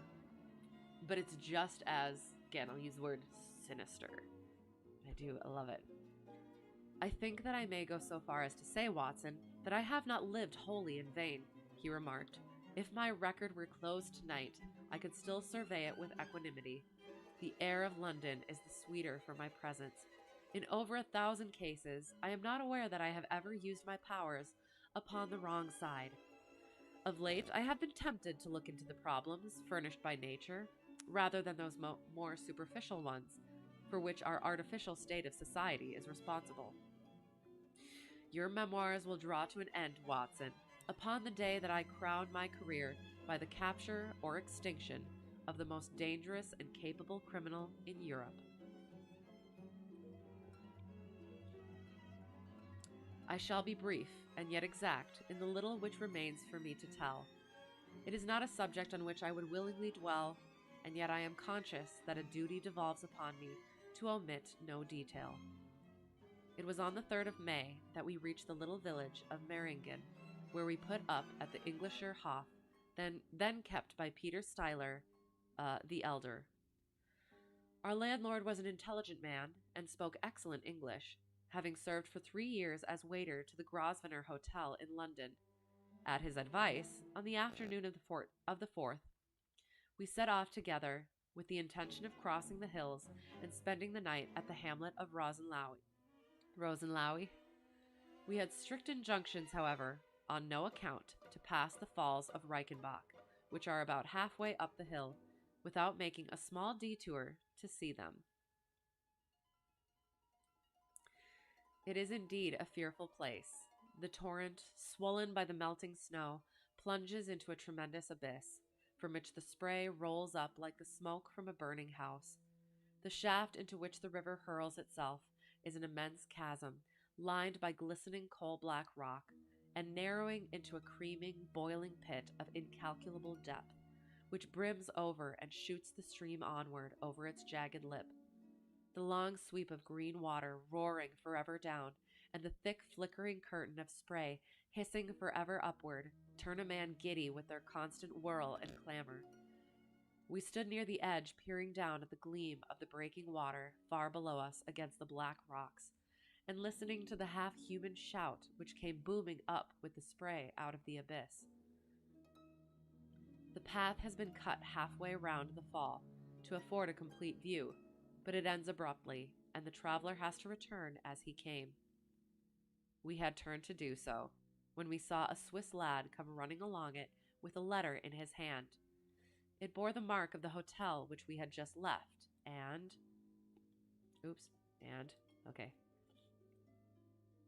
was addressed to me by the landlord. It appeared that within a very few minutes of our leaving, an English lady had arrived who was in the last stage of consumption. She had wintered at Davos Platz and was journeying now to join her friends at Lucerne when a sudden hemorrhage had overtaken her. It was thought that she could hardly live a few hours, but it would be a great consolation to her to see an English doctor, and, if I would only return, etc., the good Styler assured me in a postscript that he would himself look upon my compliance as a very great favor, since the lady absolutely refused to see a Swiss physician, and he could not but feel that he was incurring a great responsibility. The appeal was one which could not be ignored. It was impossible to refuse the request of a fellow countrywoman dying in a strange land. Yet I had my scruples about leaving Holmes. It was finally agreed, however, that he should retain the young Swiss messenger with him as guide and companion while I returned to Meiringen. My friend would stay some little time at the fall, he said, and would then walk slowly over the hill to Rosenlaui, where I was to rejoin him in the evening. As I turned away, I saw Holmes with his back against a rock and his arms folded, gazing down at the rush of the waters. It was the last that I was ever destined to see of him in this world. When I was near the bottom of the descent, I looked back. It was impossible from that position to see the fall. But I could see the curving path which winds over the shoulder of the hill and leads to it. Along this a man was, I remember, walking very rapidly. I could see his black figure clearly outlined against the green behind him. I noted him and the energy with which he walked, but he passed from my mind again as I hurried on upon my errand. It may have been a little over an hour before I reached Meiringen. Old Styler was standing at the porch of his hotel.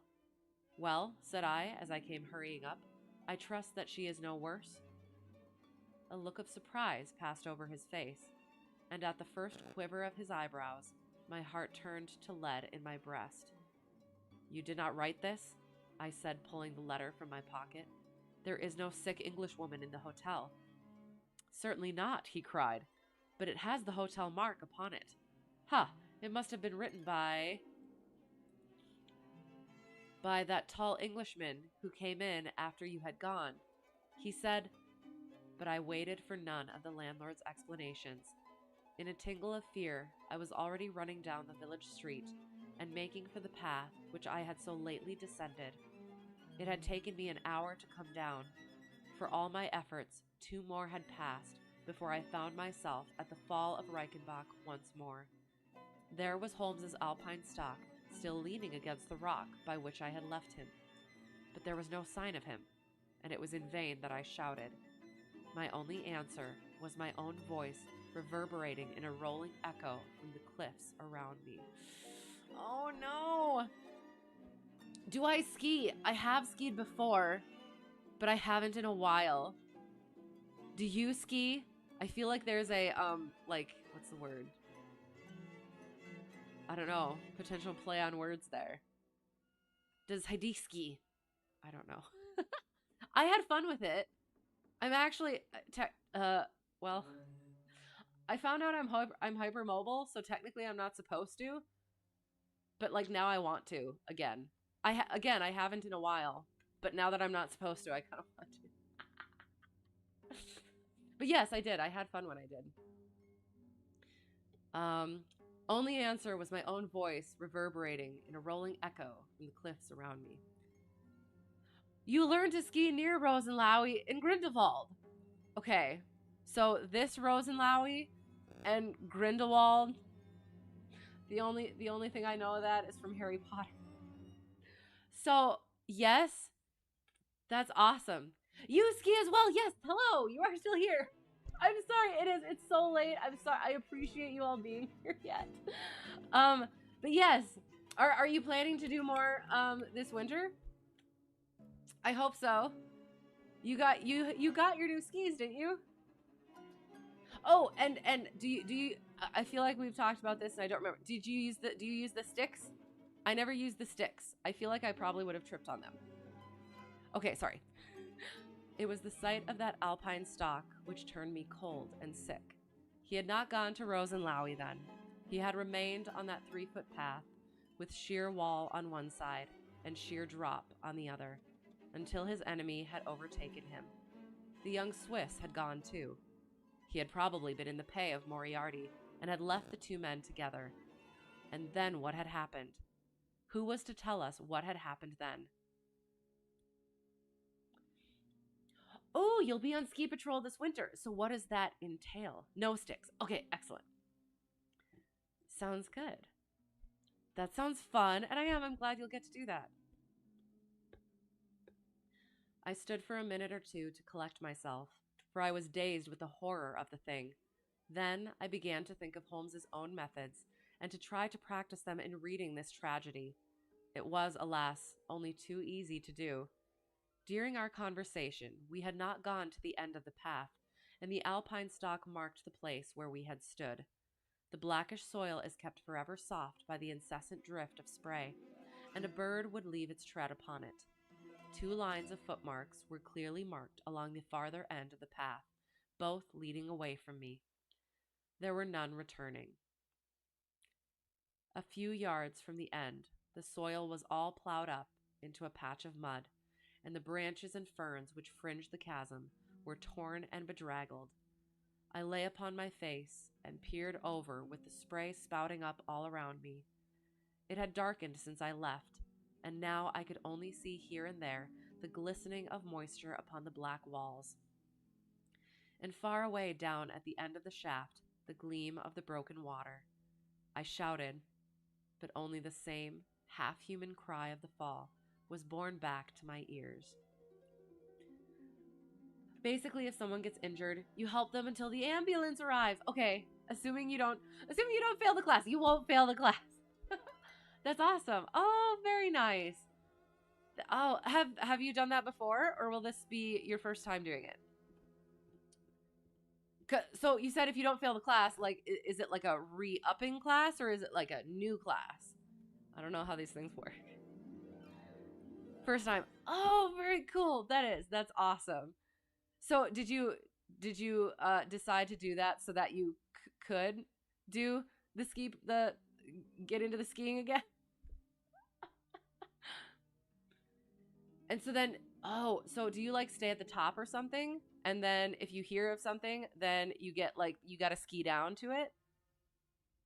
Interesting. That's super cool. I'm looking forward to hearing about it. And when you pass the class, because you will. But it was destined that I should, after all, have a last word of greeting from my friend and comrade. I have said that his alpine stock had been left leaning against a rock which jutted onto the path. From the top of this boulder, the gleam of something bright caught my eye, and raising my hand, I found that it came from the silver cigarette case which he used to carry. As I took it up, a small square of paper upon which it had lain fluttered down onto the ground. Unfolding it, I found that it consisted of 3 pages torn from his notebook and addressed to me. It was characteristic of the man that the direction was as precise and the writing as firm and clear as though it had been written in his study. You don't have to be at the top. Okay, interesting. Well, it does. I bet that will be fun, and I hope it is, and I hope that the class goes well, and yeah, that'll be cool. You get guest tickets. Excellent. Interesting. We may have to return to that then. My dear Watson, it said, I write these few lines through the courtesy of Mr. Moriarty, who awaits my convenience for the final discussion of those questions which lie between us. He has been giving me a sketch of the methods by which he avoided the English police and kept himself informed of our movements. They certainly confirm the very high opinion which I had formed of his abilities. I am pleased to think that I shall be able to free society from any further effects of his presence, though I fear that it is at a cost which will give pain to my friends, and especially, my dear Watson, to you. I have already explained to you, however, that my career had in any case reached its crisis, and that no possible conclusion to it could be more congenial to me than this. Indeed, if I may make a full confession to you, I was quite convinced that the letter from Meiringen was a hoax, and I allowed you to depart on that errand, under the persuasion that some development of this sort would follow. Tell Inspector Patterson that the papers which he needs to convict the gang are in Pigeonhole M, done up in a blue envelope and inscribed Moriarty. I made every disposition of my property before leaving England, and handed it to my brother Mycroft. Pray give my greetings to Mrs. Watson, and believe me to be, my dear fellow, very sincerely yours, Sherlock Holmes.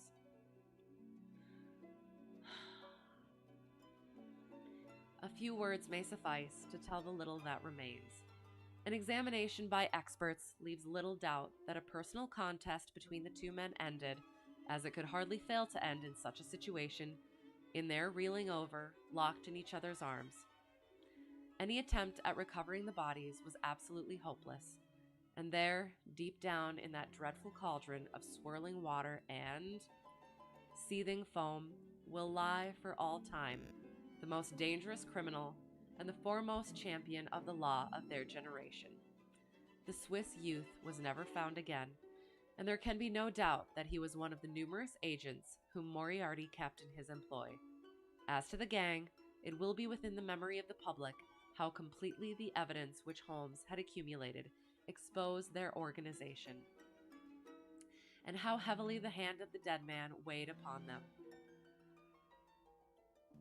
Of their terrible chief, few details came out during the proceedings. And if I have now been compelled to make a clear statement of his career, it is due to those injudicious champions who have endeavored to clear his memory by attacks upon him, whom I shall ever regard as the best and the wisest man whom I have ever known. Oh. And there it is. The final problem concluded. The only way it could have been concluded. But also, so, great story. Again, just really, it was such a great way to end it. It was very simmery. And then it had the conclusion that was like, oh, it was the only way to go. But it wasn't too over dramatic. It was just the right amount for what the story was. And it paid really good homage to the character. And yeah, it was great. So I don't know if y'all are aware of how this came about. Sir Arthur Conan Doyle, if I recall correctly, he also wrote historical stuff. And he preferred the historical stuff. Sorry, making sure the things are good. He wrote actual historical nonfiction stuff, but his Sherlock Holmes stuff was what grabbed the spotlight of the public. And he didn't like that too much. Sir Arthur Conan Doyle didn't. He wanted his historical stuff to be more well thought of and more popular. But the public kept asking for more Sherlock Holmes. And eventually he was like, you know what? I don't want to write any more Sherlock Holmes. So I'm gonna kill him off. And he did. But again, it was a really good way to do it. But as we know, tee hee hoo hoo, it did not end there. There are more stories to continue on with.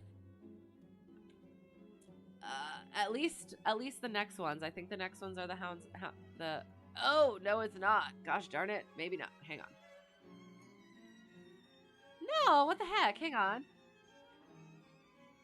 No, hang on. Hang on. Bookmark.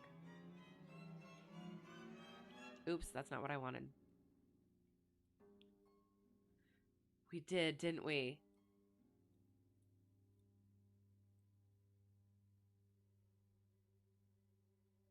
Just kidding. No, we didn't. Okay, we're good. But where is... Give it back. I'm going to have to look again because I thought that the Hound of Baskervilles was supposed to come first.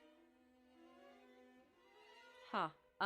Yeah, I will. I'll have to look into that, make sure we read it in the correct order. But for now, that was it. That was the final problem. There was... Shoot, I can't remember if I brought it up or not. But yeah,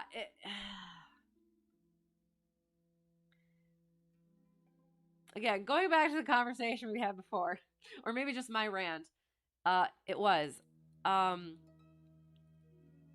newer stuff, or just, I guess, poorer writing. I'll just go with poorer writing and not just modern stuff. It does. It feels like it has to be melodramatic in order to really grip people. But like this, it wasn't. It was dramatic without being melodramatic. It didn't have like them fighting in the story. It was just a recounting of the events from someone who wasn't there. And I think maybe that's potentially also what it is it came from a place of someone who cared very, again, it's a character, but from a character who cared very deeply for that other character. And so as the reader, you get that as well.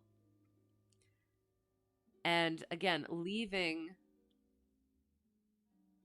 and that's why one of the things in writing is figuring out which perspective you need to be writing from, because a lot of times it's like narrator is fully omniscient, is I'm trying to remember, like first person omniscient or whatever. So you can tell what's happening in people's minds at all times. And it's, if it's done well, there's a reason that it is a writing style. But for this one, it is not knowing what actually happened. Like, yes, the experts say and everything, but you never got that sort of closure with it. Even though, like, I mean, like, but you also did. Like, Holmes is there in the letter, but it's not entirely tangible, if that makes sense. It leaves something to be desired. Which is a good technique. So, yeah. It was so good. I'm trying to think of like, and it was like putting the two of these together, where it was the first one, the Naval Treaty, was like him in like really prime form, and he solved the case, and it was all good, and it saved this person. Like, it was the stakes were high, and it was, I don't know how to,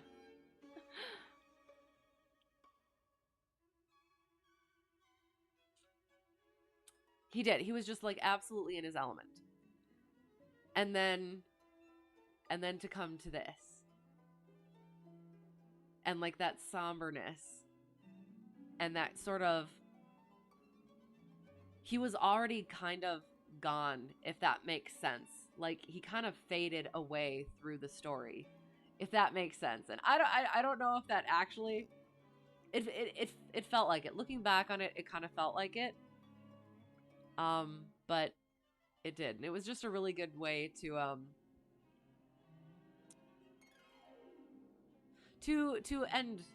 the character, even though again it wasn't ended.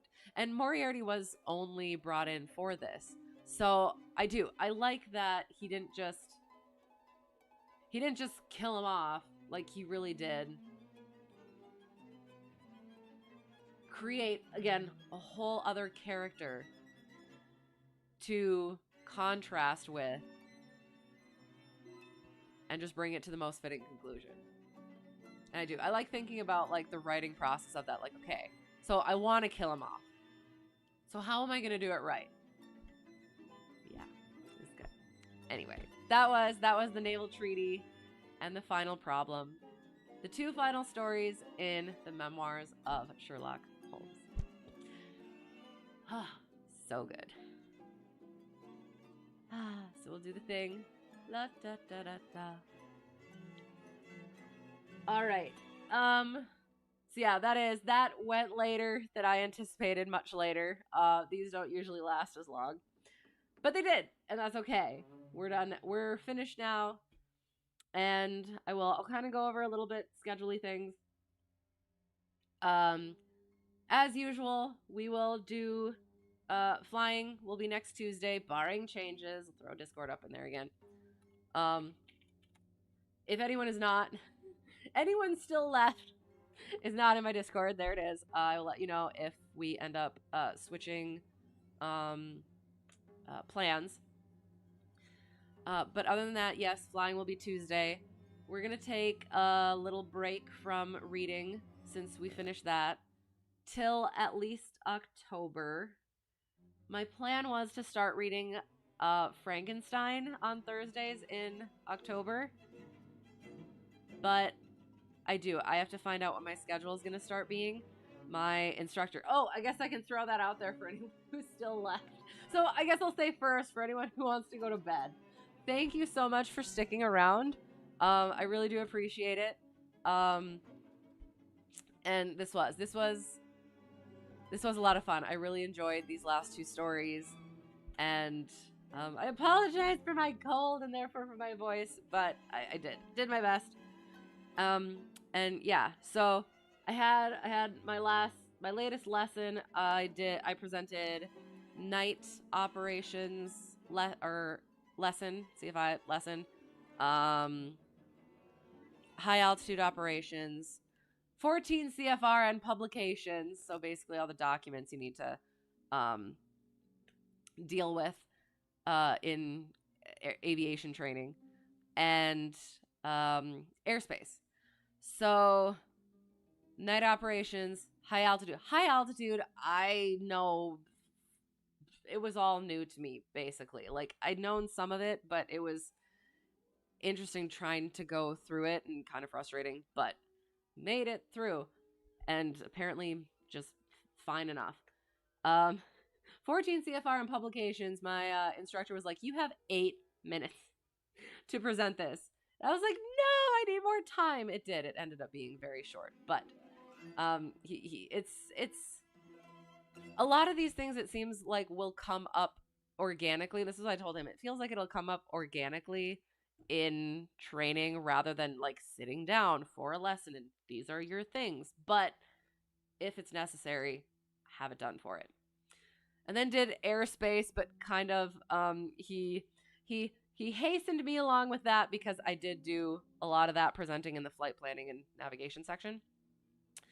And then once we did that, after we did that, got through that, he was trying to get to the flight because he was excited for the flight, which was basically getting me into actually trying to, again, I think I said earlier, the me presenting the lessons. So what he did, we went and did ground reference maneuvers. And so he presented first, and then I tried to kind of like do that over again, just kind of getting the script down as well as being able to fly the plane. You missed it. Oh no, you were busy wasting time. I'm sure it was not a waste of time. What were you working on? Hello, it's good to see you. But yes, it was a good one. It was our final two for a little while. It was the Naval Treaty and the Final Problem. So it was the penultimate and ultimate ones of the Memoirs of Sherlock Holmes, and they were really really good. I won't spoil anything, but they were but yeah, so we did that, and I really got to work on the script. Um but it didn't go horribly.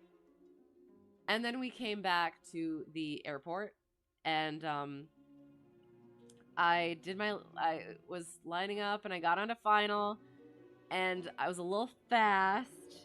And so I brought out my speed, and I was a little high, or I was a little fast, I was a little high, and I brought out my speed, and I was getting closer, getting closer, getting closer. And I the stall horn came on early. Much earlier than I anticipated. And I worked it down. I did. I could see my instructor kind of like reaching for stuff, or like being ready for stuff. But I milked it down, had a little bit of a hard landing, but it did. It was frustrating, and he had to like go, so we couldn't go back and do it again. But he did. He said, he's like, well, I have to go, but you should go up and do some solo work. And I was like, and he's like, yes, you should. And I was like, because well, one thing looking back on it, it was frustrating. It kind of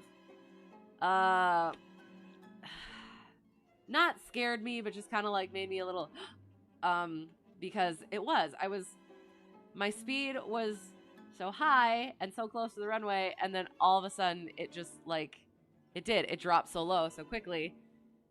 And one of the things is I'm still trying to get the visual over here, keeping this visual as well as like looking over at my speed. Again, I should be feeling that stuff out as a CFI. I still haven't gotten that yet. So we'll get there. We'll work on it. My instructor wants to start flying more. He wants to do at least 2 flying lessons a week, as well as the ground lesson, which I figured I needed as well, because I think I was doing at least 2 lessons a week for private and stuff. But because then it's like you have to have that consistency and that amount of experience to actually make it stick. So yeah. And I do feel like now, if he hadn't been there, and I'm hoping, and I feel like I should, like, I don't know, having him there, I want to try and make the landing. If he hadn't been there, I feel like I would have immediately gone around, since I was that high and that fast. So I feel like I can take that and be like, okay, if and once I solo from the right seat, I will be able to do that. But yeah, it's frustrating not having the control that I know that I have of the aircraft, because I'm in that other configuration. So yeah, I don't know. We'll get there. So that's why I'm gonna start getting busier, because I'm gonna start having additional lesson a week, and I'm not sure where our ground lessons and what my homework is gonna start being, now that we're almost done with the like actual lesson plan. So yeah, I don't know. Anyway, that's yeah. Honestly, you were working on nothing. You were planning out an extremely last-minute trip to Reno Air Races, and then decided to be smart and not go. Okay, fair enough. Yeah, oh my god. Does anyone know how it's going? I haven't paid attention. I definitely planned on going at one point, and then, yeah, ended up not working out. So, but yeah, that's absolutely fair. I hope it is going well. Hey, yo, how's it going? Yeah. It's is one of my longer reading streams. I should have looked ahead, but I did not. So yeah, I do. I appreciate you all being around. And yeah, being okay with me having like or doing this sort of stuff as well, and completely just nerding out analytically and yeah, making connections that aren't there. By last minute, you mean you would be getting on the bus to the airport in 20 minutes for a 20-hour flight? As you do. Okay, well, it either way it would have worked out, but since it didn't, you're here. So that's glad to have you here. Yeah. So I think that's kind of it. I'm completely again sorry. Brain is mush in general, and then also I'm sorry. I have a cold. So hopefully it'll be better by Tuesday, and yeah. So yeah. So reading we're gonna put on hold. So we'll very likely only be doing one stream a week until October. And then I'll have to find out what we're doing for October, because I really do want to do Frankenstein. I really want to do horror games or other Halloween-y sort of games. I had been considering putting the flying streams on hold. But I think actually, okay, so here's the thing. I think I might be switching up the flying streams. I might start doing more CFI stuff now. So like probably practicing my ground lessons, and then since we've started doing the practicing presenting flight lessons, or like trying to teach the flight lessons, we might start doing that. So we might not be on that sim anymore. I'm not sure. We shall see. I'm gonna kind of leave it up in the air, but just so it's not completely a surprise if that happens. So yeah, we're gonna be switching it up a little bit starting next week. So we'll see. Do I need volunteers for students to teach? I'm teaching nothing. But I probably like it would probably be good for me. That's one of my things is I would like to have input. Like, okay, so the thing that I worry about is for people for like I don't want to wreck anybody's knowledge who will eventually maybe actually go on to actually flying. You know what I mean? So like any potential actual students, I don't want to have any law of primacy things where I accidentally teach something or say something that completely goes the wrong way or does the wrong thing. You know what I mean? But it would. I definitely would like feedback on stuff to make sure it's actually palatable for people who don't necessarily know all of the things, if that makes sense. So I don't know. Like yes, but more study buddies. Study buddies. There we go. Yes, I would like volunteers for study buddies. But yeah, I do. I think that'll probably be good. I think it is. Now that I'm getting a better grasp, I think, on the lesson plans. Maybe. And that's what we'll find out, I guess. It would be good for me to start practicing and going over it, so I can just blast through it and not have a 9-hour oral exam. Oh my god, I'm trying not to think about that part. Would maybe actually go on to actually flying, but medical would likely stop you, so it's fine. No. And I'm not entirely. what I want to what I figured and thought is I want to study and present it for check ride purposes, not for actually teaching a student, because it definitely is. It's just right now it's just like a lot of information, and I just want to get through like the check ride, because I feel like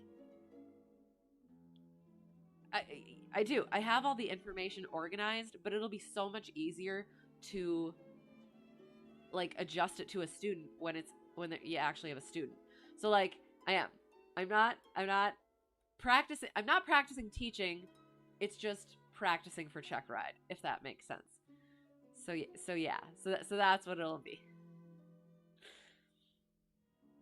But yeah, you should definitely try it. You should definitely yeah go for that. That would be interesting and fun.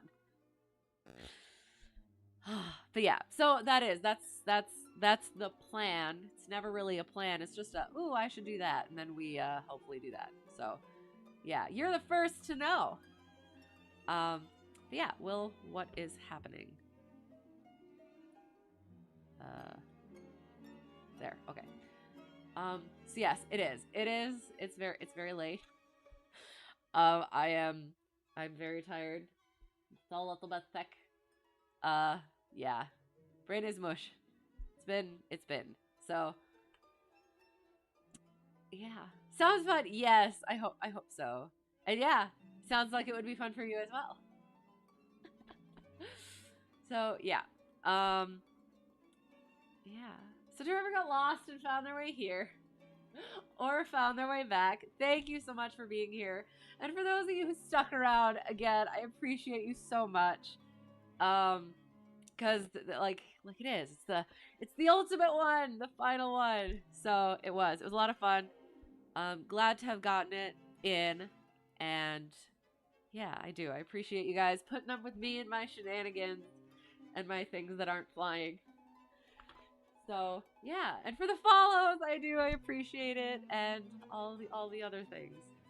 So have a great whatever it's gonna be for you. Hope to see you again soon. Again, flying should be Tuesday. And yeah, until next time, have a great night. You as well. Thank you. Yeah, until next time. Yeah, have a great whatever it's gonna be for you, and have a great weekend. And yeah, all the good things. Good night. Good night. Thank you. And bye. See ya.